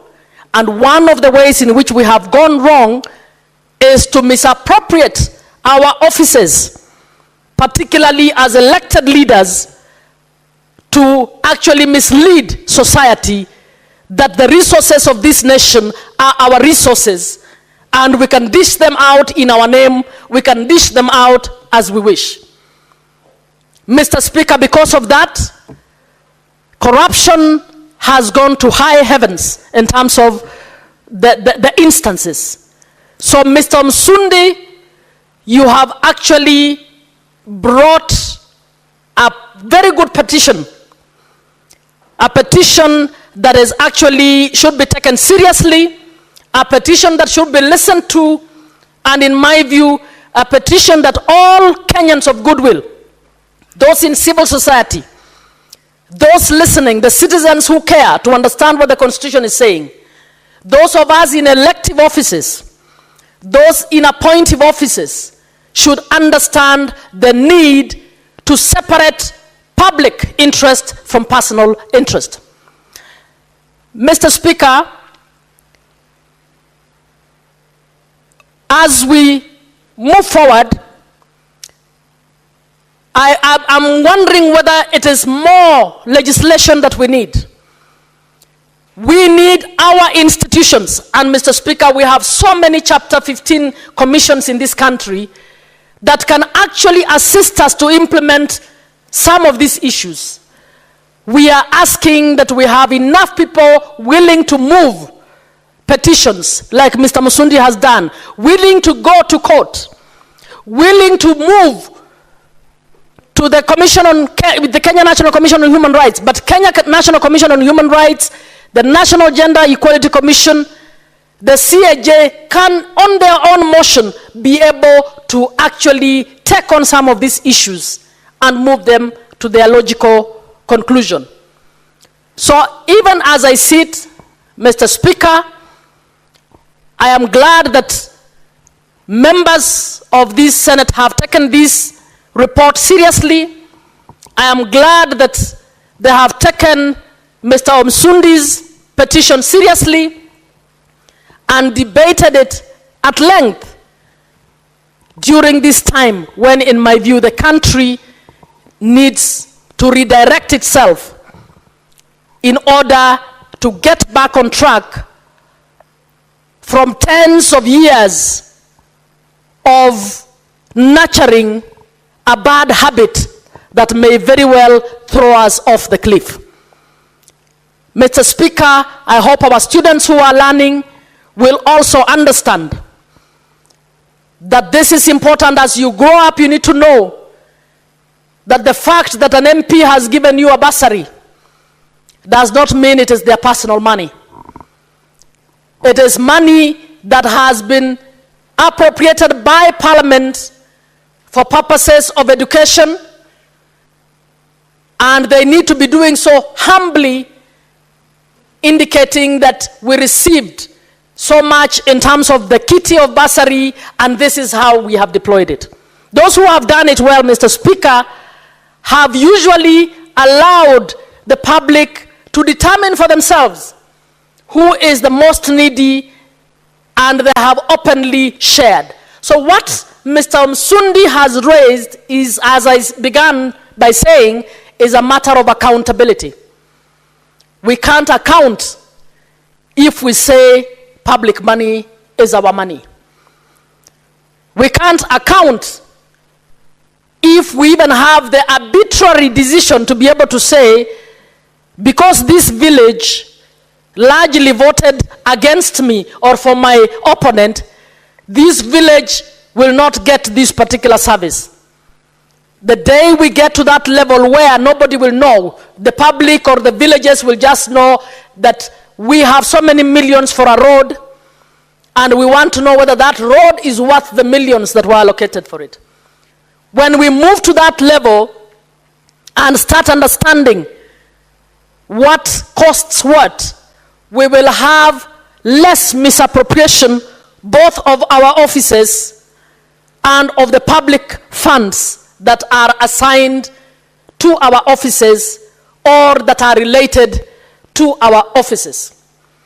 So Mr. Musundi, I don't know whether you're listening out there, and whoever else, thank you so much for giving us opportunity to canvass and discuss this issue in this country, an issue which does not need any law, in my view, to be passed, is an issue that needs to be implemented.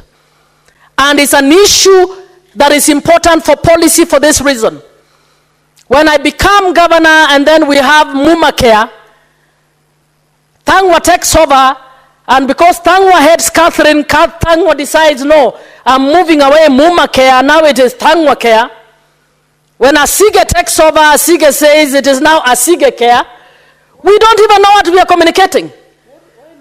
And when Beatrice takes over, she wants it to be called Abito Care. Why are we personalizing public service? If we think this program is good for maternal health, let it just be a good program for maternal health. that must be retained by every next government.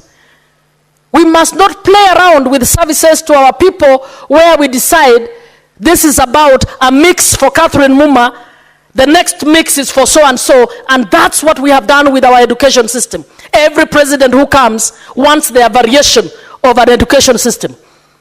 Meantime, their own children are not going to those education systems. They've taken them to international schools and they're experimenting with others. We must decide this program is good for our nation and we are going to continue. Regardless of whether the previous president was a good president in my view or not. We must learn to get to the place where we praise a good program for what it is, regardless of what we think of whoever is doing it. And the best way to do it is to stop naming programs after ourselves, is to stop calling ourselves the patrons and the matrons of all these public programs. Mr. Speaker, we have a program in Nyakach, which was built by one member of parliament and 10 years later has never been used because another member of parliament has never seen the need to use that facility. People of that village are now requesting, why don't we use this building, give it to the county government so that it can make a hospital out of it, because we have issues with women delivering. But because Catherine did not like what Asige did, Catherine decides she will not continue with the good project that Asige did. So we must remove our names from projects. And we must remove our pictures from projects. We must allow public projects to remain public projects. And if we do so, the personal benefit will move away, and even in elections now become leveled in terms of the playing field. I thank you, Mr. Speaker. Very well. Honorable Senators, I have this communication to make on visiting teachers and students from Kipsuen Boys High School in Elgeyo Marakwet County. Honorable Senators, I would like to acknowledge the presence in the public gallery this afternoon of visiting teachers and students from Kipsuen Boys High School in Elgeyo Marakwet County. The delegation comprises 3 teachers and 48 students who are in the Senate for a one-day academic exposition. Honorable Senators, in our issue tradition of receiving and welcoming visitors to Parliament, I extend a warm welcome to them, and on behalf of the Senate and my own behalf, wish them a fruitful visit. Thank you. Since the senator representing Elgeyo Marakwet County is out on other duties, I will ask Senator Asige to welcome the visitors from Elgeyo Marakwet. Thank you very much, Speaker, for the opportunity to give a warm welcome to the boys' school from Elgeyo Marakwet. I want to welcome you heartily to the Senate.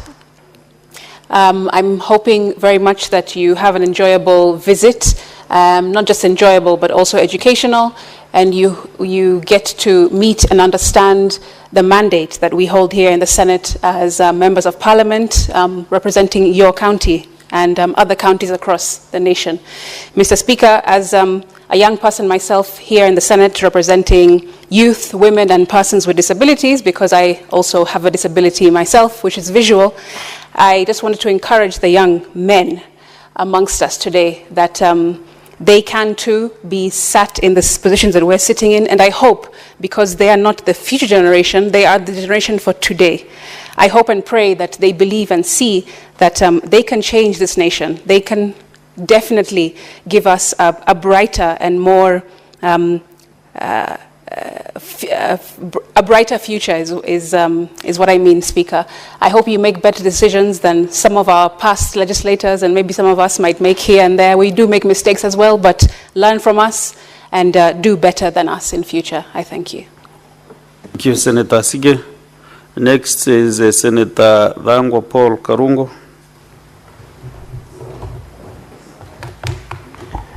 Thank you, Mr. Speaker, for the opportunity.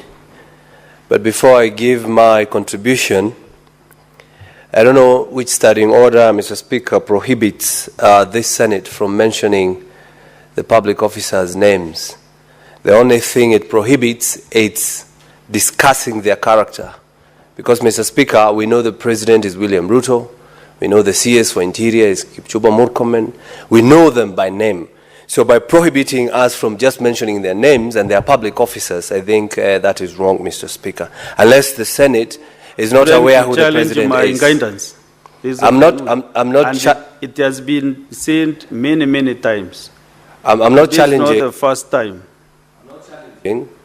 Maybe unless the Senate probably doesn't want us to mention the names of those people who work for Kenyans. But nevertheless, Mr. Speaker, let me give my contribution. Mr. Speaker, the issue of public officers and state officers branding public projects with their names, with their portraits, is equally corrupt, Mr. Speaker, because you're using public project to promote yourself. I can give an example, Mr. Speaker. In Zaire, there was a president by the name of Mobutu Sese Seko, Mr. Speaker. And Mobutu Sese Seko changed everything to his name, from the airport, to the roads, to the schools.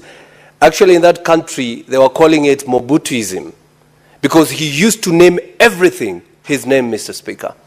But when he was overthrown in 1997, all those names were removed within a day, and he was forgotten within a day, Mr. Speaker. In Rwanda here, the President Kagame, has refused to brand anything with any official's name. Even his portrait is not hanged in schools. His portrait is not anywhere in businesses, Mr. Speaker. Those are two presidents we can see who are pulling from different sides, Mr. Speaker. But when we come back here in Kenya, and I remember very well, I requested for a statement that has never been responded to here, Mr. Speaker. I requested to know how many schools or how many amenities or how many roads are named after the former presidents of this country, Mr. Speaker. I asked how many schools are named after Moi, how many schools are named after Kibaki, how many are named after Uhuru Kenyatta or even Jomo Kenyatta or even William Ruto himself, Mr. Speaker. I've not received that, but this is the right time to discuss even that as we discuss this issue of branding. Because, Mr. Speaker, when we give branding, it's self-promotion. You're promoting yourself using the taxpayers' money. And I can give you a very good example, Mr. Speaker. In Embu, a county that is in Mount Kenya, their only stadium is called Moi Stadium. Moi is not playing there. Why do we have a stadium in Embu that is called that president that time, Mr. Speaker? I think it is a time as we discuss this issue, we give people and their counties an opportunity to name those amenities and those utilities and those projects, the names that they would want, Mr. Speaker. If you come to Kiambu, we do not entertain that. We have Kirigiti Stadium, Thika Stadium, Dumberi Stadium, Githunguri Stadium, but not to name it, after people, and probably those people never did justice to the people. If it was a good person, if it was a martyr, if it's somebody who fought for freedom, but not a president who for so many times probably, Mr. Speaker, really was not a good president, was not a good governor, was not a good MP, was not a good MCA, or even a senator, or even a women rep, Mr. Speaker.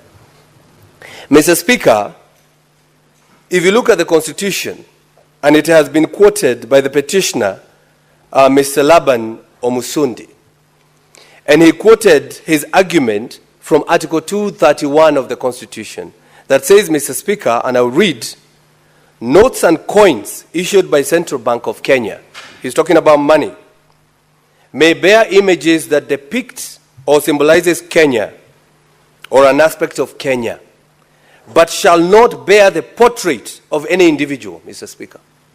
So the 2010 Constitution prohibited any president from putting their image on the money, Mr. Speaker. And that's why I think the last president on the money was President Moi.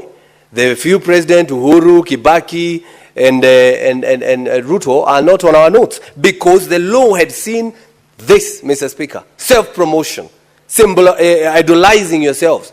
So that when you see some money, you think it's the president who is giving you that money. And you have worked hard for it, Mr. Speaker. So as the Constitution says, the county governments who are notorious for branding with their portraits, with their names. I've seen an ambulance, Mr. Speaker. An ambulance with a photo of a governor, with a portrait of a governor. Mr. Speaker, you can imagine if you are the governors who are saying shoot to kill and you have been shot, and the governor who has made you shot, you are entering as an ambulance and you are seeing his portrait as you are being taken to the hospital, Mr. Speaker. I mean, you see, probably you have an accident because the governor did not fix that road, because the traffic marshals are not doing their work. And when you are taken to hospital, as if an accident was not enough to torment you, you are seeing him inside the ambulance, Mr. Speaker. I think, Mr. Speaker, we should utilize Article 4, not Article 4, Section 4 of the County Government Act that says every county should have a symbol. And what is a symbol? There's a symbol, there's an emblem, there's a flag. The spirit of that section was so that every county should have an identity. If you walk in our corridors here, Mr. Speaker, you see every flag for every county. I wish every county should use their symbols on every government project, on every ambulance. I would want to thank my governor, Kimani Wamatangi, because for the first time, Kiambu County is able to see the colors and the emblems that are there. The only problem is he's putting his image in it too. So if he removes the image, then we will praise him for doing what is supposed to be done, Mr. Speaker. Mr. Speaker, we were told there is a county, I don't want to mention, they were branding school milk. And you know, when I was growing, Mr. Speaker, even today, I remember Maziwa ya Nyayo, because he was not giving us milk, but he was giving us his name. That's why it is in my mind. I cannot remember the milk, but I remember Nyayo. So that is radicalization, Mr. Speaker. And you know, we had forgotten all these issues, Mr. Speaker. We were okay that it was then. But when we see what is happening today, and when we hear leaders saying, oh, the current regime is reminding us the era of Nyayo, then, Mr. Speaker, you can imagine what nightmares people are going through, those who took Maziwa ya Nyayo. So what I'm trying to say, Mr. Speaker, is that today we might think we are doing right by branding names on roads, on stadium, on vehicles, on ambulances. But in future, Mr. Speaker, when that little child who is in school, who is wearing a T-shirt with a sweater, and especially ECD pupils, who are wearing a sweater with the image of a governor, that child will be tormented in future to understand that they never made it because the governor did not do what they are supposed to do, Mr. Speaker. So we are also trying to cure child trauma today, Mr. Speaker, because we know in future those are the things that people are going to be remembering, Mr. Speaker. Mr. Speaker, if EACC is going to act on this issue, because branding and putting their images is breaking the Integrity Act, Ethics and Integrity Act, Mr. Speaker, and that is Leadership and Integrity Act, that is Section 13 and 29, Mr. Speaker. So that means the EACC is not doing its work. The EACC, if you want to know EACC is working, just see them chasing a police officer who has received a bribe of 50 shillings. And that's why sometimes I say, Mr. Speaker, I know corruption is not good, but go for the bigger evil. Leave the policeman alone. He was taking 50. Go for the governor who has used millions of money to put a billboard, to put on a newspaper, Mr. Speaker, that he is giving land waivers, Mr. Speaker, and his image is half than the message. Today, if you listen to our vernacular radio station, Mr. Speaker, if you allowed me, I could even say it the way they say it in our vernacular, Mr. Speaker. You will hear the presenter saying, it is 9 o'clock, time being notified by the governor so-and-so of a certain county, who is reminding you to pay your land rate. A governor is reminding me time on a radio station using the taxpayers' money, Mr. Speaker.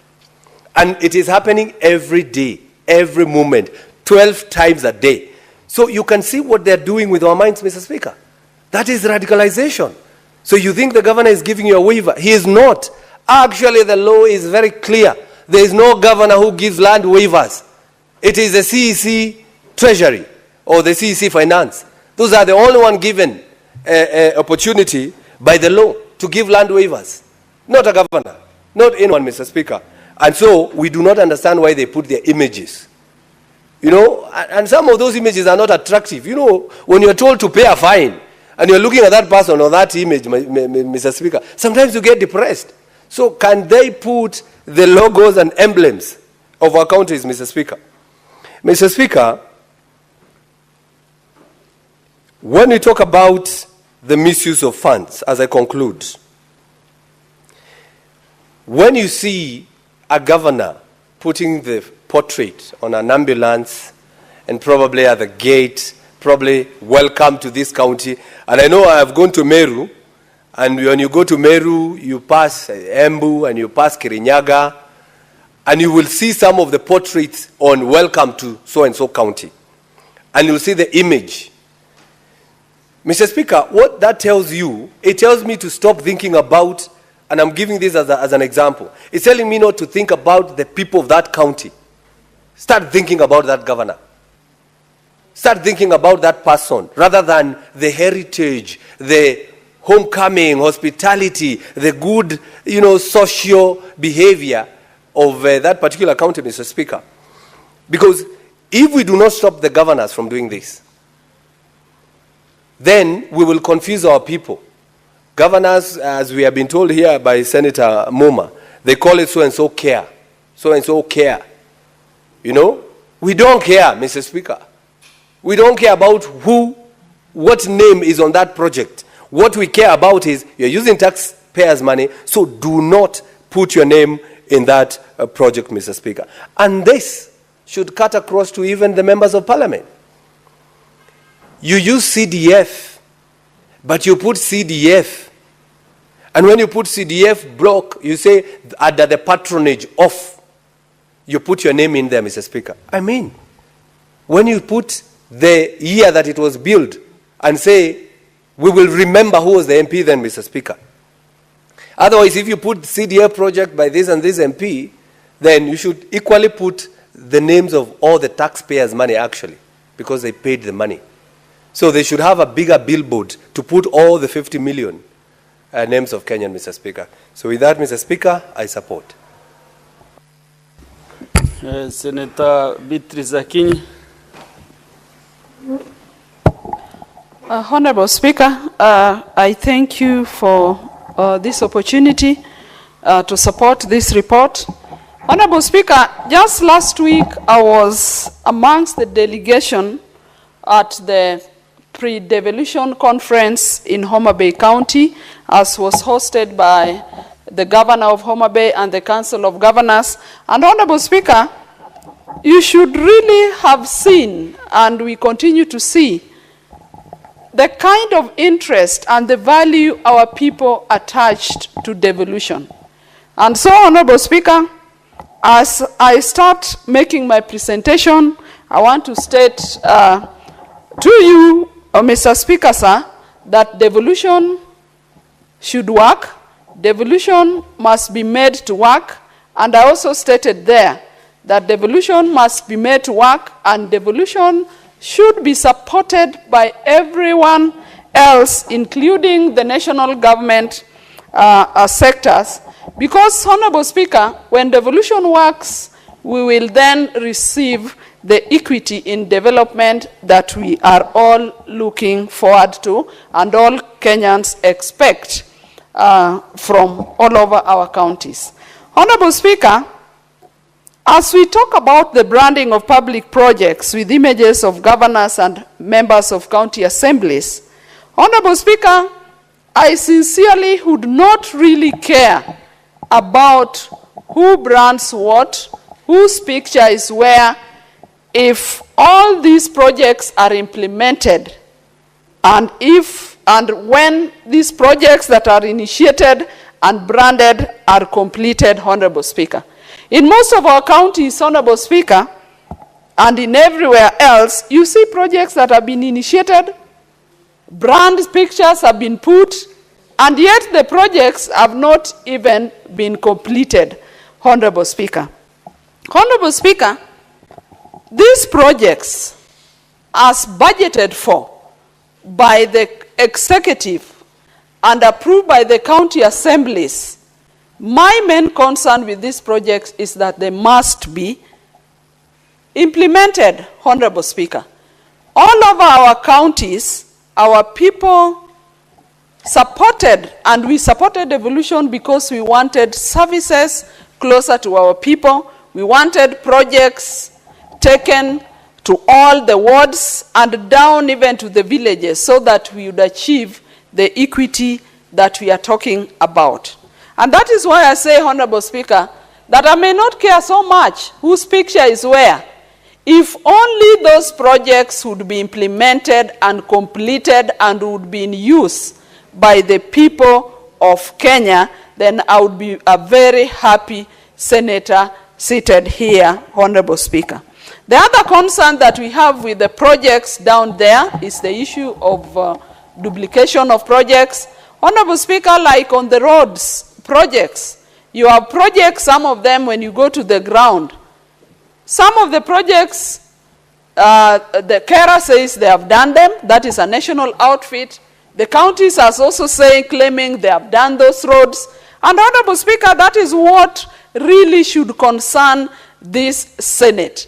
That as we have approved budgets, and when they go down, who really implements these projects? We have roads around. Why should we have one road being claimed by two entities, Honorable Speaker?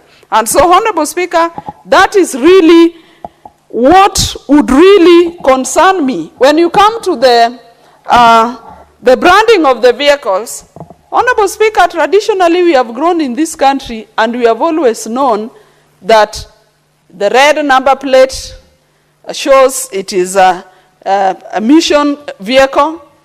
The green number plates in the last few years is an indication that is a county government vehicle that was formerly owned by the county councils. We have the blue number plate with implying it is a vehicle belonging to a parastatal. And Honorable Speaker, that is only for identity and for ease of picking which vehicle this is. It is really not meant to make them look like personal issues. Honorable Speaker, even these projects, we need to tell the world, and Kenyans must know, and everybody that holds offices, whether they are governors, MCAs, or even senators here and members of parliament, that these seats come and go. And Honorable Speaker, even the governors as they sit there, the longest you could take is 10 years and you will go. But we want the projects to remain, and that is why we support devolution. Honorable Speaker, this morning on a national TV, I saw one of us talk about the issues that are ongoing in this county, the issues of protests. Honorable Speaker, I'm bringing in this because it ties to devolution at some point. And the honorable member, while talking on national TV, made a very, very misleading statement that Raila used to own protest. And those were the specific words that one leader mentioned on a national TV. And Honorable Speaker, this leader, I'm surprised, mentioned Raila's name so many times in the course of their presentation, even more than he mentioned his leader, who is the Lord of shares, Honorable Speaker. And the statement the leader made on record, on national TV, on Citizen, is that in the yesteryears, Raila used to own protest. And I keep on asking myself, and I wondered, are these protests a contest? Is there a competition of who has done protest more than the other? Are we competing on whose protests are more magnanimous and which protests have caused the major damage? I want to state here, Honorable Speaker, that whoever made that statement, if you are competing with one Raila Amolo Odinga, then you are not a good student of history. Because the protests that Raila led were protests that had purposes. One of them, Honorable Speaker, is that the initiatives that one Raila Amolo Odinga has made in this country has brought multi-party. The second is that the same initiatives that one Raila Amolo Odinga made is what led to devolution. And I was surprised that the statement was being made by a senator who is a beneficiary of devolution, Honorable Speaker. Honorable Speaker, I then ask myself, what is then the goal that you have for the protest that you now think you have succeeded and exceeded the protest that Raila Amolo Odinga made? What is your purpose? Honorable Speaker, let me come back to his thinking. If he thought the protest that Raila led to something like the handshake, then it had a purpose. If he thought that the protests Raila led to a broad base, then he had a purpose. And that is why Raila is of late calling for the conclave. I'm happy that one Raila Amolo Odinga has mentioned and is on record saying that when you say Ruto must go, Raila asks, go where? But I'm happy the same people have come to the same thinking. And they are saying that Ruto, the president, should now stay up to 2027. And so it means that is all what we have been saying. Honorable Speaker, I'm saying this because the devolution we are talking about, it is Raila Amolo Odinga that has supported and initiated. But Honorable Speaker, when we come to this protest, I can see my colleague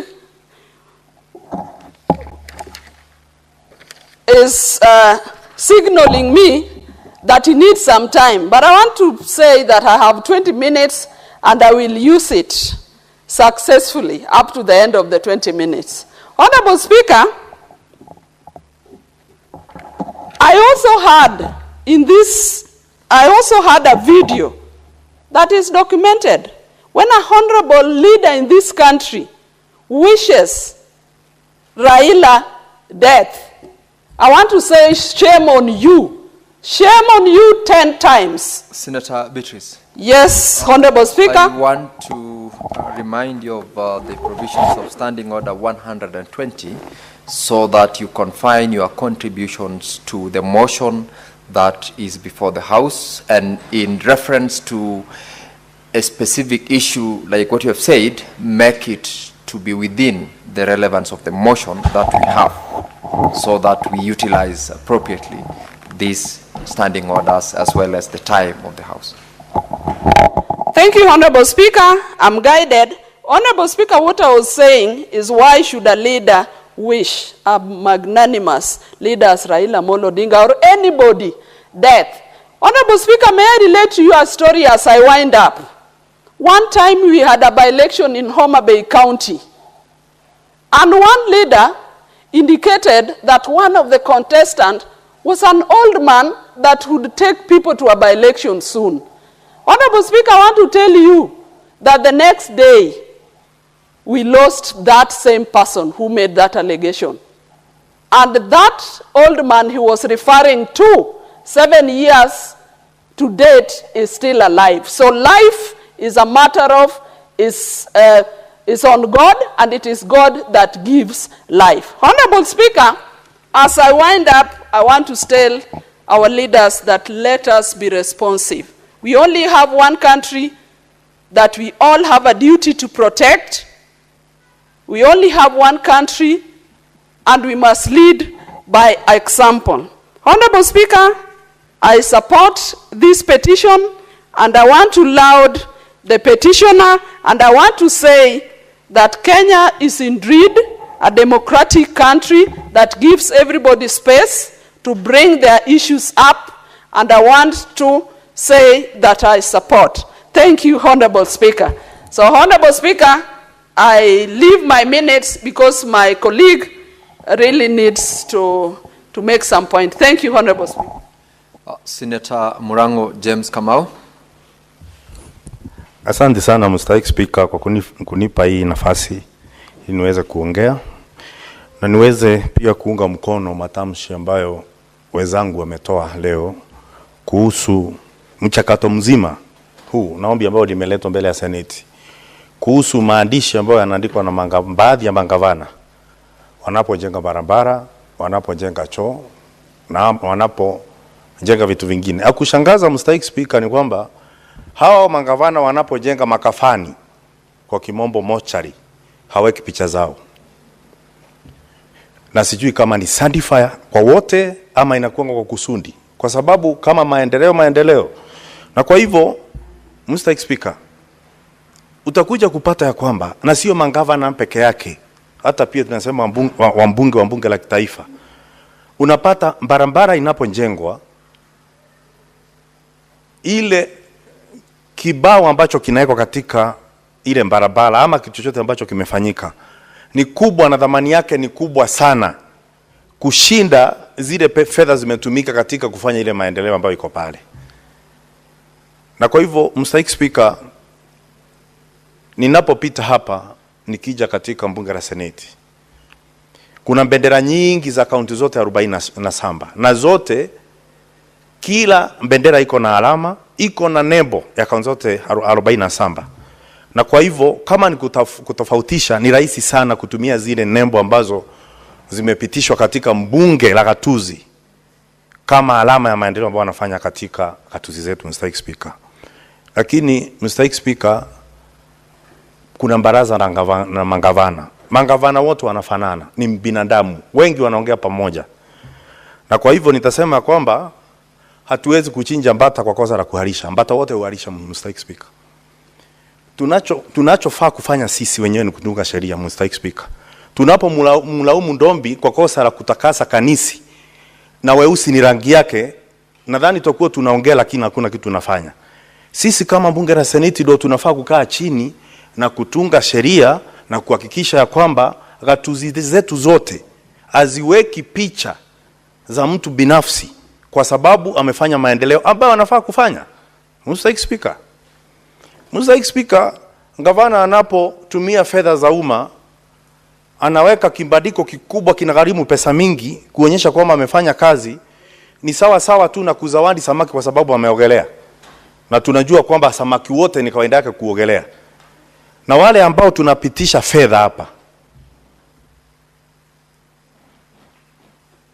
kwa wakati wetu tunautumia hapa, tunatoa kijasho hapa na damu kupitisha zile fedha.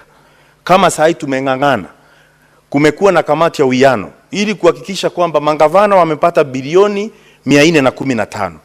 Ningekuuliza Mstahiki Speaker, na mimi kama mtindo ni wa kuweka pesa zinapoenda katika gatuzi, na sisi picha zetu taziweka wapi? Ama zitabaki tu kwa viromba na mikoba?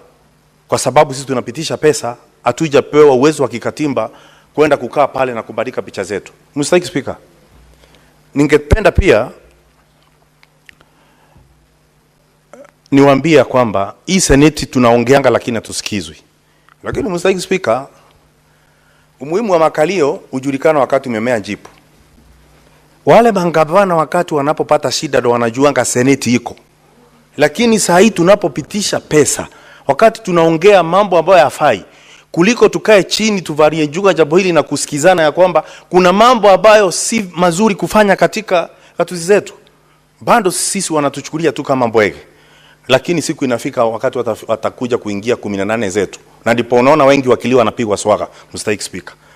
Kwa sababu maneno ambayo tunaongea hapa na wakati tunaotumia unafaa kuwa unasikizwa. Lakini sisi kawaida, nilisema hapo kitambo, sisi ni kama machini ambayo inambomoa misitu. Ukijenga barabara unasemekana yeye wako juu ya road usiharibu barabara. Na tumeamini tumesema iwe hivyo. Lakini tunafaa jambo kama hili tulizingatie, tuliongelelee. Na hata kama ni kupitisha pesa, kwanza tuangalie wale kama kuna pesa zinatumika vibaya.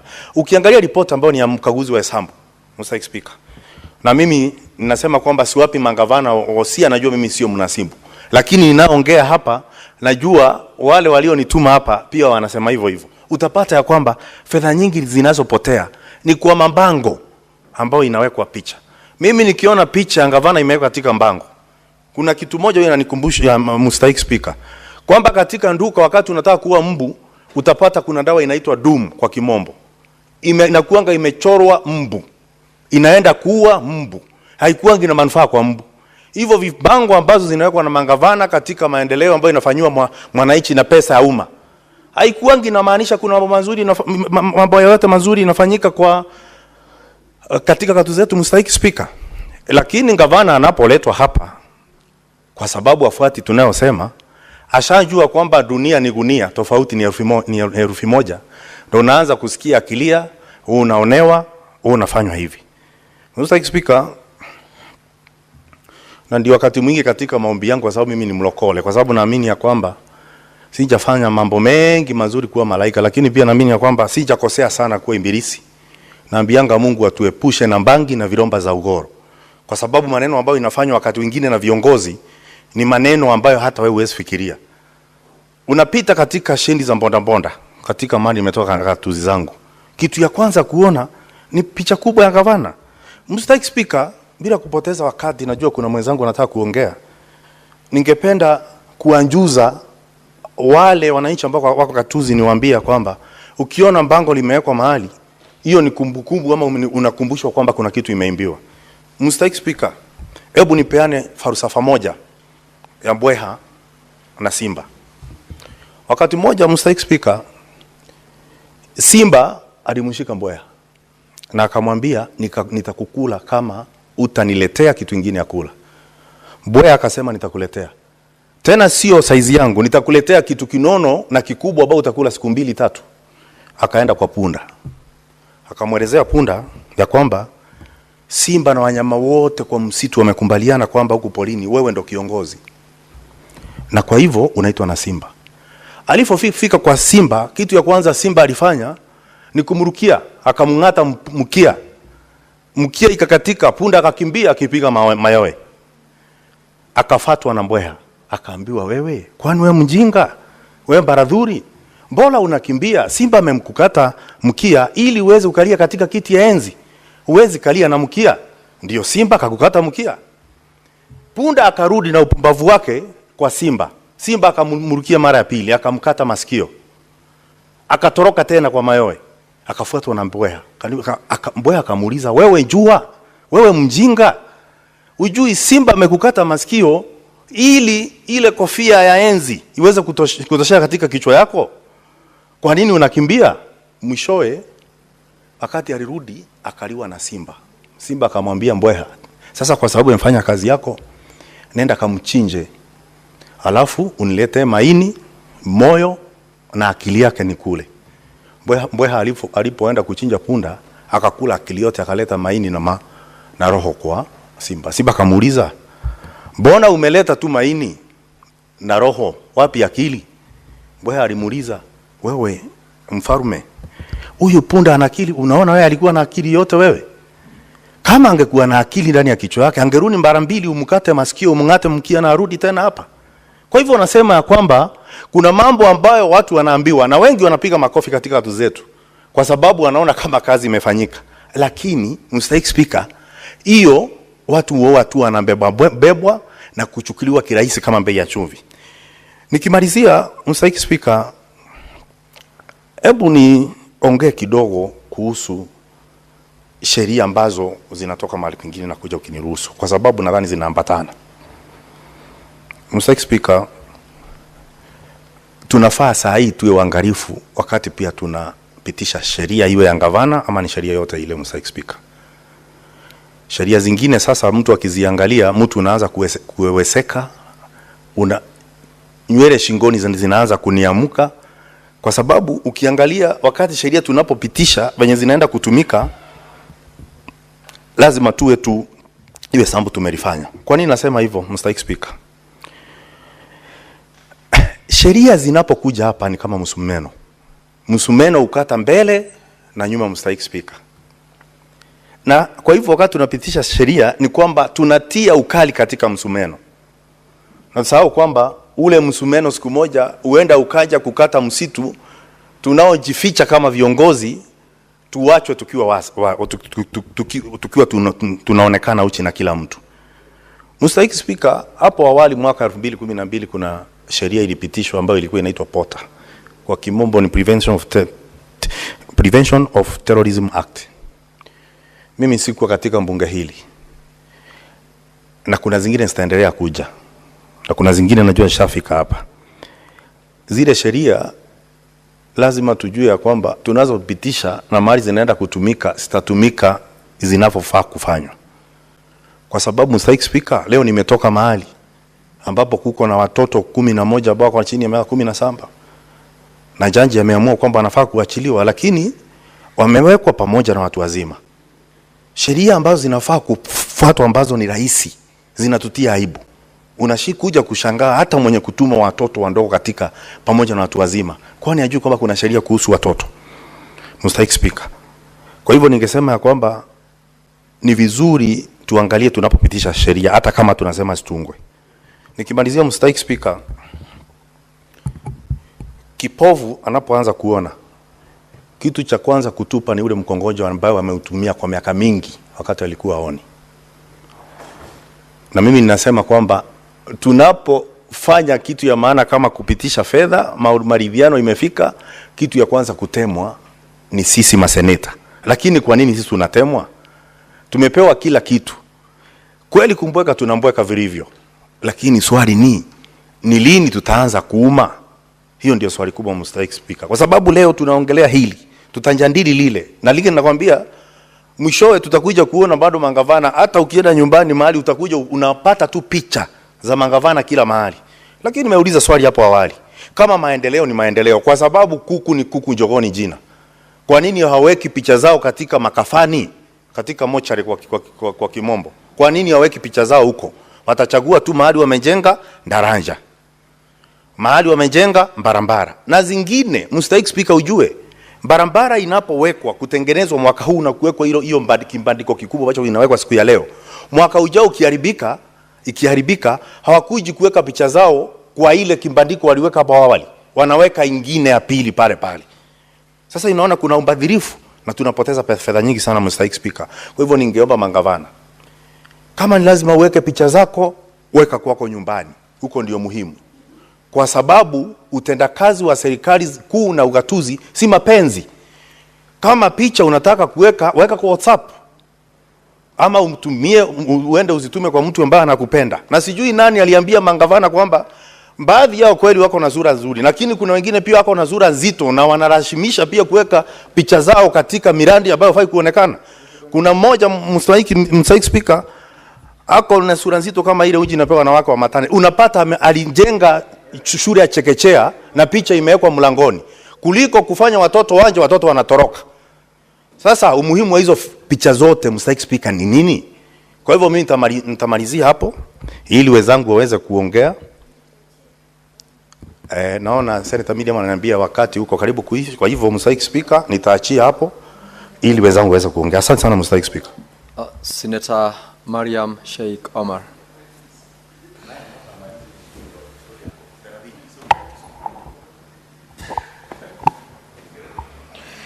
Thank you, Mr. Speaker, for giving me this opportunity.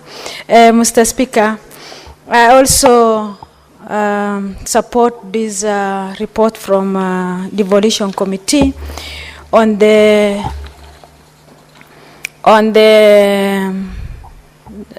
concerned petition concerning the branding of the public projects with the image of the governors and the member of the county assembly and the branding of their vehicles. Mr. Speaker, this issue of branding of the project, Mr. Speaker, it is personalizing the project public resources, Mr. Speaker. Mr. Speaker, the prayer of the petition is the amendment of the county government constitution, that is 2010, about restraining of the no branding of the projects, the county projects, and the vehicle branding, Mr. Speaker. Mr. Speaker, I personally have seen duplication of the projects by different state corporation. Mr. Speaker, there is a project of water project which has been done by three people, Mr. Speaker. One of them, it was done by ADB, later on done by Member of Parliament, later on done by, again, the State Corporation Water Service Board. Mr. Speaker, to me, for this, Mr. Speaker, when the projects, so many projects are done in Kenya by different agencies. There's a project done by ADB, World Bank, UNICEF, Mr. Speaker, and there's nothing of the pictures, the flags of any government of ADB or World Bank, which is branded on that project, Mr. Speaker. Then why is the Member of Parliament or the MCA or the governor, and this is the government public resources, showing that this is the project done by so and so and it has a picture? Mr. Speaker, we don't allow that, because this is a project which is beneficial to each person. If you put individual pictures there, Mr. Speaker, it may restrain that this project is meant for one community and another community in a different scenario, in a political line, Mr. Speaker. And also it helps in a political campaign for individual political party, Mr. Speaker. Mr. Speaker, in this branding of the vehicle, Mr.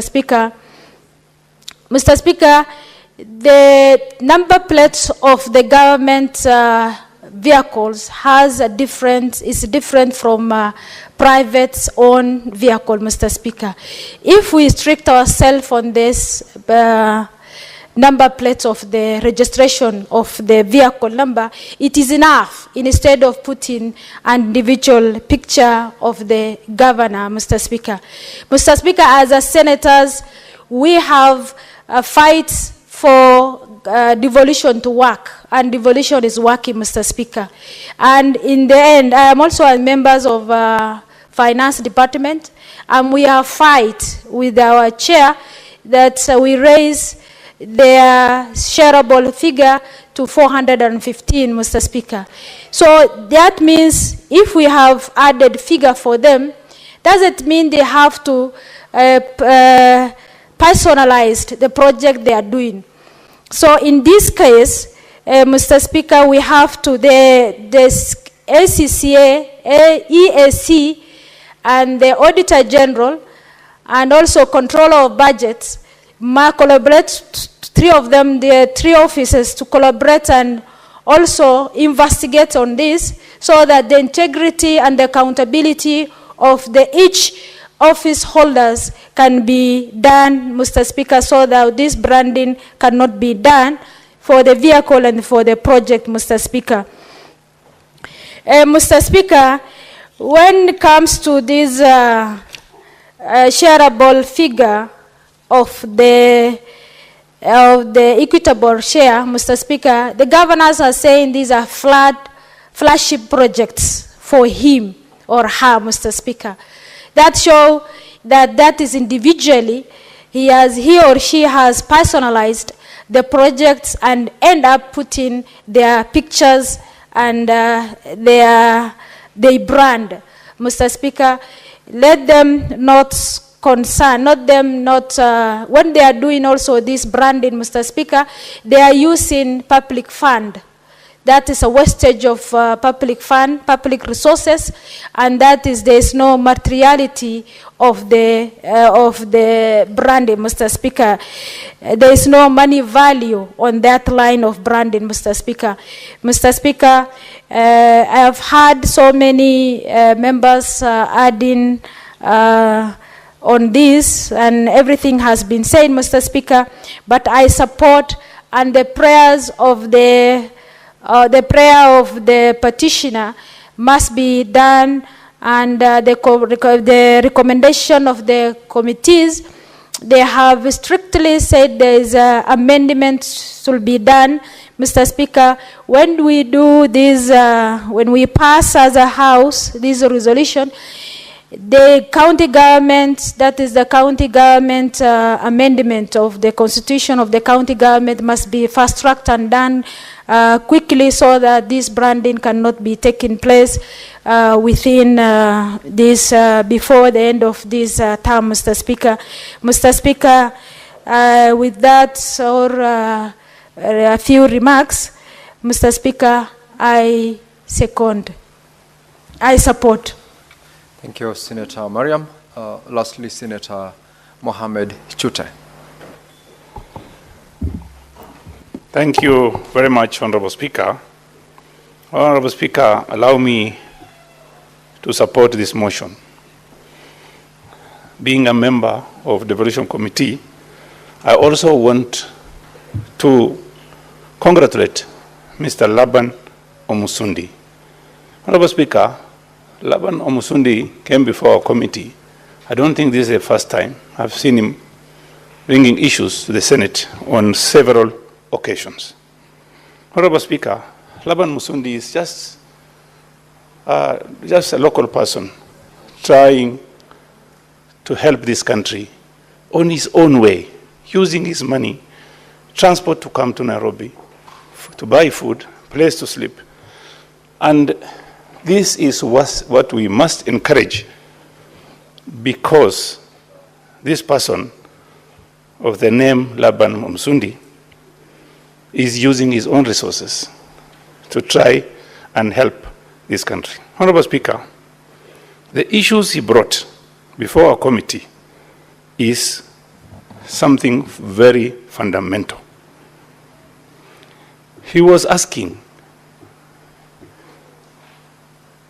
a politician uses money, not from his pocket, paid by taxpayers' money, to even travel, to eat, and to come and represent his people in Parliament, using taxpayers' money. And our recommendation as a committee is branding projects, vehicles, or any institution is wrong and unethical, Honorable Speaker. People build toilets, even counties, and they put pictures of MCS, toilets. You can find photos, pictures, and boards being erected, and the names are there for MCS or members of Parliament or even governors. Honorable Speaker, I live in Karen. The road to Karen, where I live, is a road called Korongo Road. Apparently, Honorable Speaker, surprisingly, there is a board on the right side of the road, just as you enter Korongo Road. It's a rough road. That name, the MCS name, has been there maybe for the last 5-6 years. And if you see that road today, I brought a statement to this committee. That road is impassable. Honorable Speaker, it is quite absurd to see an MCA putting his name, his photo, and that of the governor on that road, claiming that this road is being built by the county of Nairobi, and the photos are there. This is misleading, this is wrong, and this is unethical. In that committee, Honorable Speaker, displaying project name and photos, pictures, and the date of completion and date of commencement is there. And if you look at that Korongo Road today, commencement date has elapsed 5 years ago. 5 years ago. And the road is not constructed up to today. Honorable Speaker, you know, somebody was talking about Morara, and I've been watching his programs when he goes out there. Honorable Speaker, there was a time the president was in Mombasa, someplace in Mombasa, and he said, this project has started and it's ongoing. After a few days, I saw Morara standing in the same place, claiming that this is what the president said, and this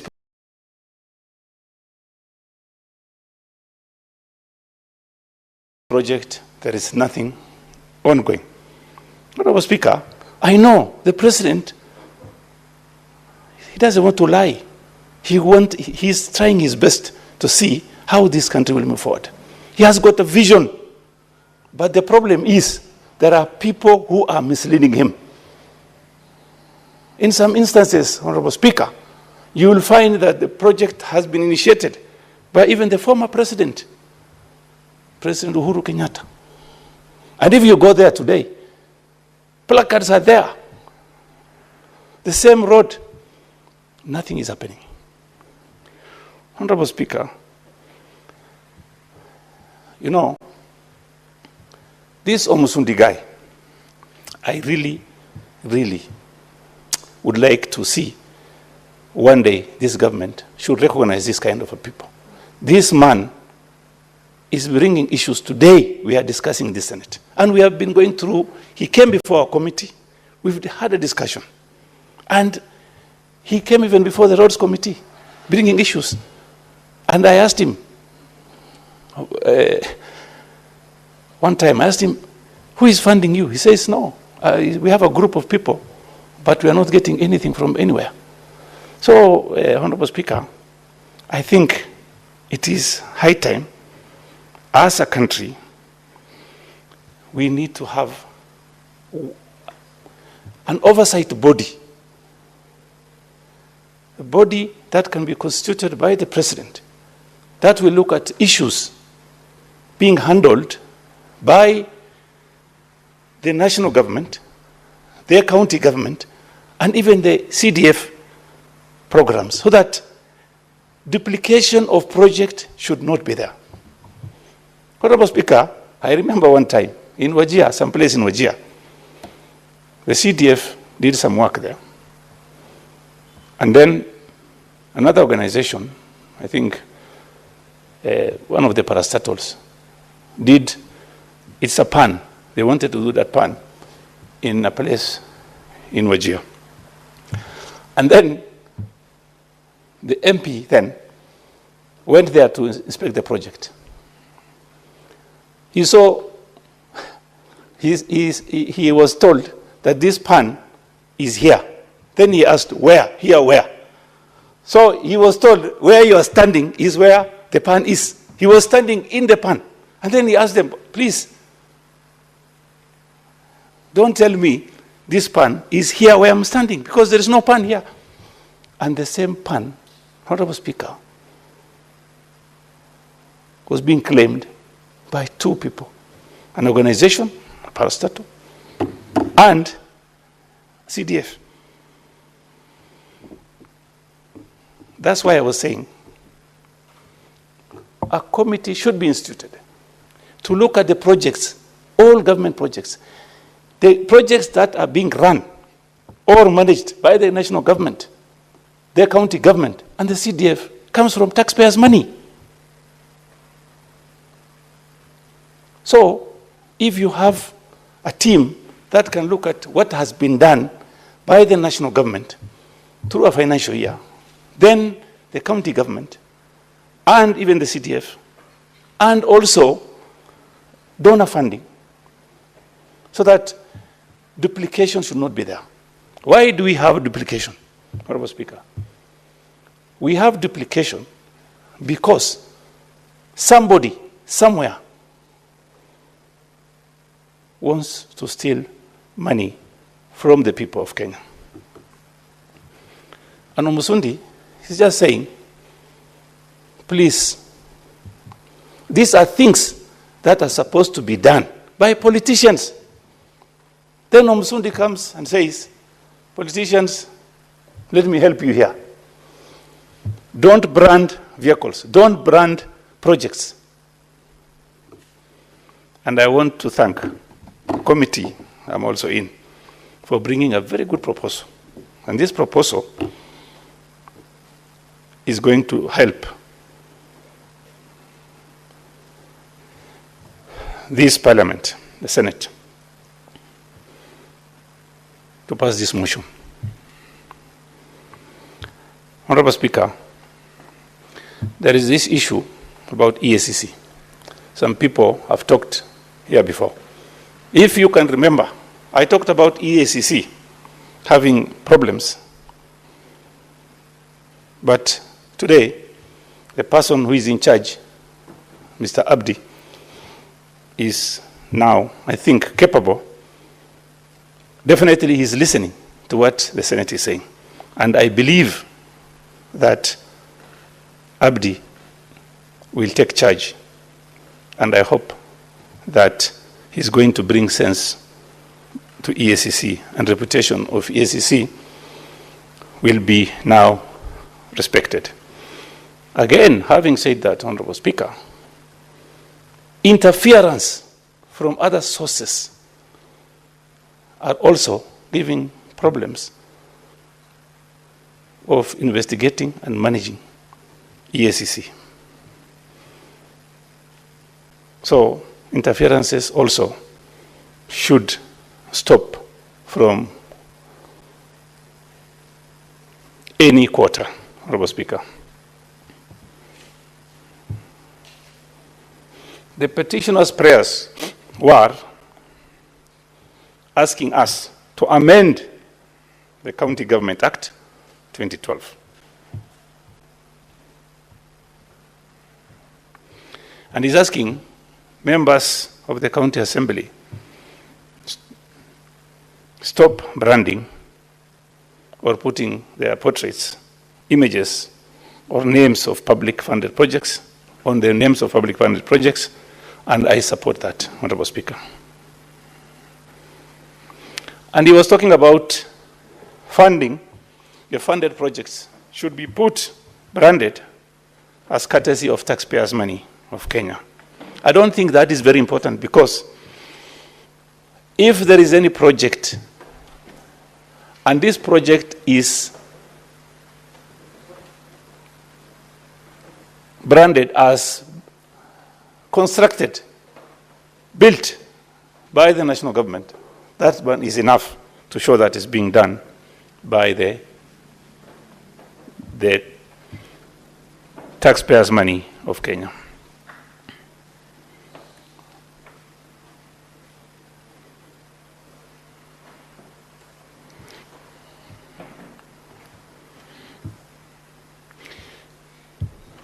Display of information, Honorable Speaker, is very, very important. And if possible, any project that has been completed should be openly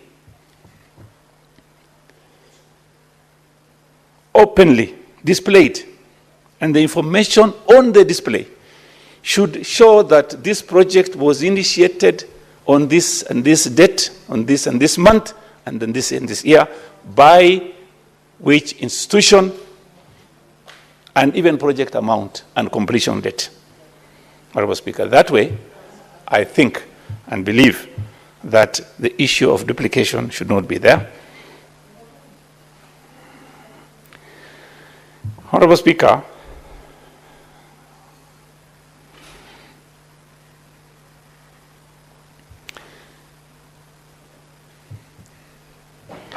when I talked about having, and I sincerely would want the President, if possible, because he has initiated many projects, and the follow-up should be there, and the President should be having on his fingertips, as he usually has been having, to know that what project this year the government, national government has initiated, and the completion date, and also the county government, and even the CDF. Honorable Speaker, sometimes I don't even understand. The monies that goes to the county are monies contribution mainly over 90% from the taxpayers' money.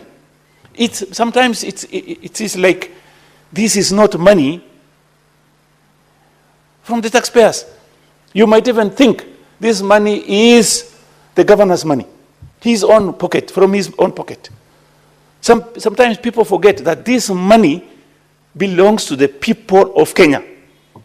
You cannot just use the way you want. You put your name there, you put placards there, you put your friend's name, you know. That is not possible, Honorable Speaker. So having said that, Honorable Speaker, I want to give my friend, a very good friend, Karen, to also contribute on this. I want to take this opportunity, Honorable Speaker, to support this motion. And I will ask Karen also to support this motion, because I think she is going to be something in Nairobi, either a governor or a senator or a woman rep. I pray for her and I will give her my support. We have about 50,000 people, voters from Marsabit County, and we will try and see if he speaks well today. You will see if she can get that support. Having said that, Honorable Speaker, thank you very much for this opportunity. I support this motion. Thank you, Senator Chute. Just wanted to remind you that it's the chair that grants any member of the House the opportunity to speak. You cannot thus claim that you will give Senator Karen Nyamu the opportunity so to speak. And so with that, Senator Nyamu, I bet you are the last person to contribute to this motion. Kindly take the mic. Thank you very much, Mr. Speaker. You know, it's interesting that Senator Chute doesn't support branding by governors of public projects, but he's standing here to give conditions that if I speak well and if I support this report from his committee, he's going to speak to the Marsabit people to support me. He said 50,000 voters in Nairobi from Marsabit. He's going to speak to them to support me in my bid for woman rep in Nairobi. And that is also undue influence in giving me conditions in my work. Mr. Speaker, to my point, such reports, Mr. Speaker, are some of the reasons we exist as a House.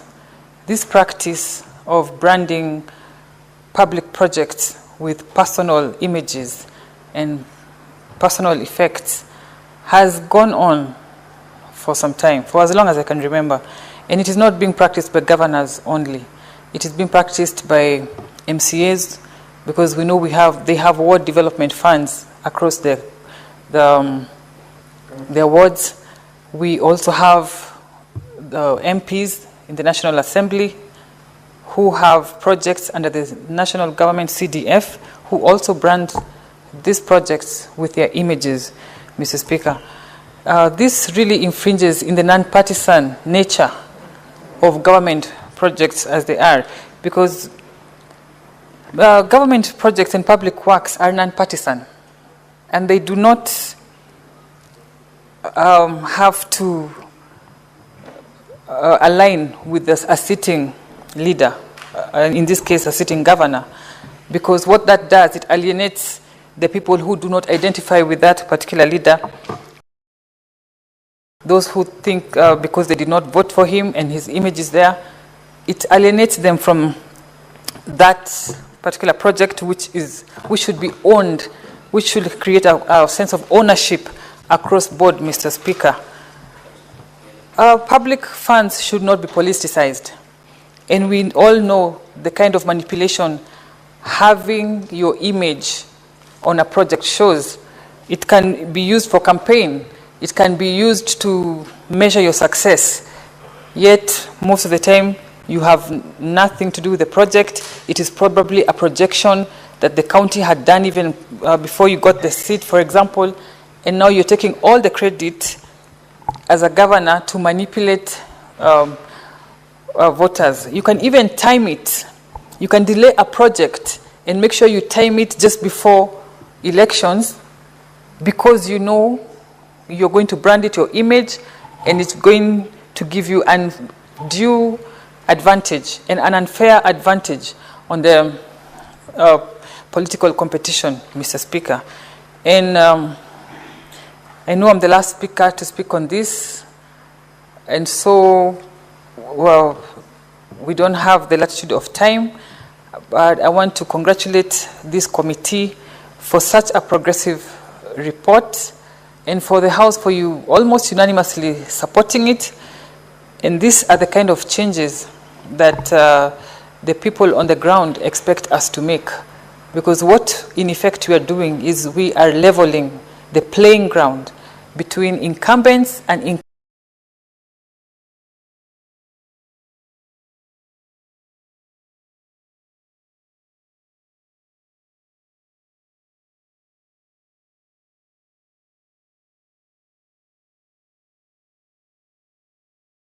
incoming leaders.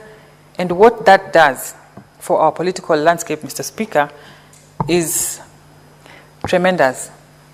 It goes a long way, Mr. Speaker, and the effects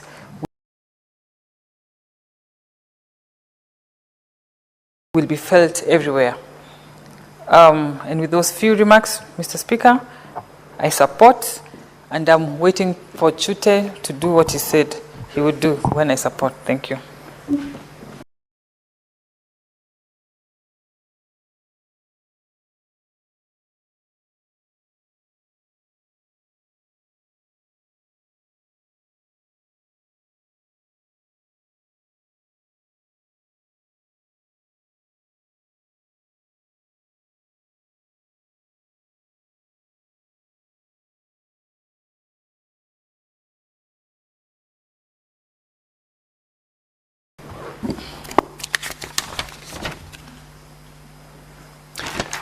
Now, honorable members, there being no other member to contribute to this motion, Senator Chute, you are a member of this particular committee.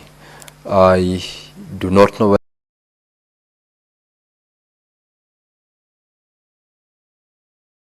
whether you are ready to do a reply to the motion. Please proceed to do it on behalf of the chairperson of the Standing Committee on Devolution and in the governmental relations.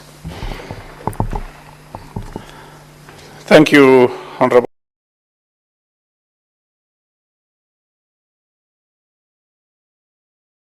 Speaker. Honorable Speaker, Mr. Speaker, first of all, let me take this opportunity to beg to reply to this motion, and similarly thank the members who have contributed today, starting with the chairperson, of course, Honorable Speaker, Senator Kisang, who also seconded this motion, Honorable Aaron Cheriot, Honorable Agnes Kivindu, Honorable Samson Cherarkei, Honorable Edwin Sifuna, Honorable Wakili Sigei, Honorable Enoch Wambua, Honorable Tabitha Mutinda, Honorable Catherine Muma, Honorable Karungu Thangwa, Honorable Beatrice Akinyi, Honorable James Morango, Honorable Senator Marian Sheikh, and Honorable Senator Karen Nyam. Honorable Speaker, I would also want to take this opportunity to thank the chair and the members of the Devolution Committee. They've done a very, very good work. They've invited many people. And I want also to thank, on behalf of the committee, to thank the members who contributed, and those who have not contributed also to thank them for giving us a moral support.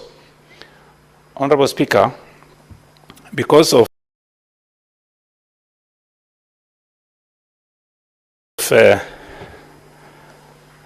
time, I think we cannot be having enough time to deal with this matter. And Honorable Speaker, I request if we can defer this putting the question to a later date. This is pursuant to Standing Order 66.3. With your request, I would ask to defer until the next time, Honorable Speaker. And let me thank you immensely also for the opportunity. Thank you, Honorable Speaker. On behalf of the committee I sit in, Asante Sana. Pursuant to Standing Order 66.3, the putting of the question is deferred to the next sitting of the House.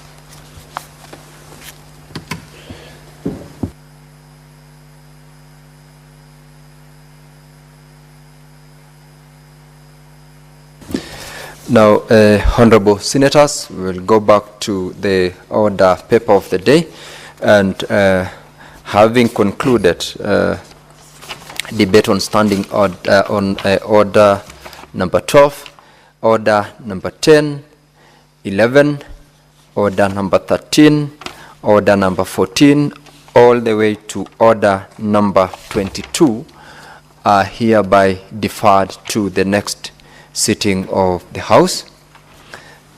And honorable members, we may now rise. Honorable Senators, there being no other business on the order paper, the Senate stands adjourned until Tuesday, 15th of July, 2025 at 2:30 p.m.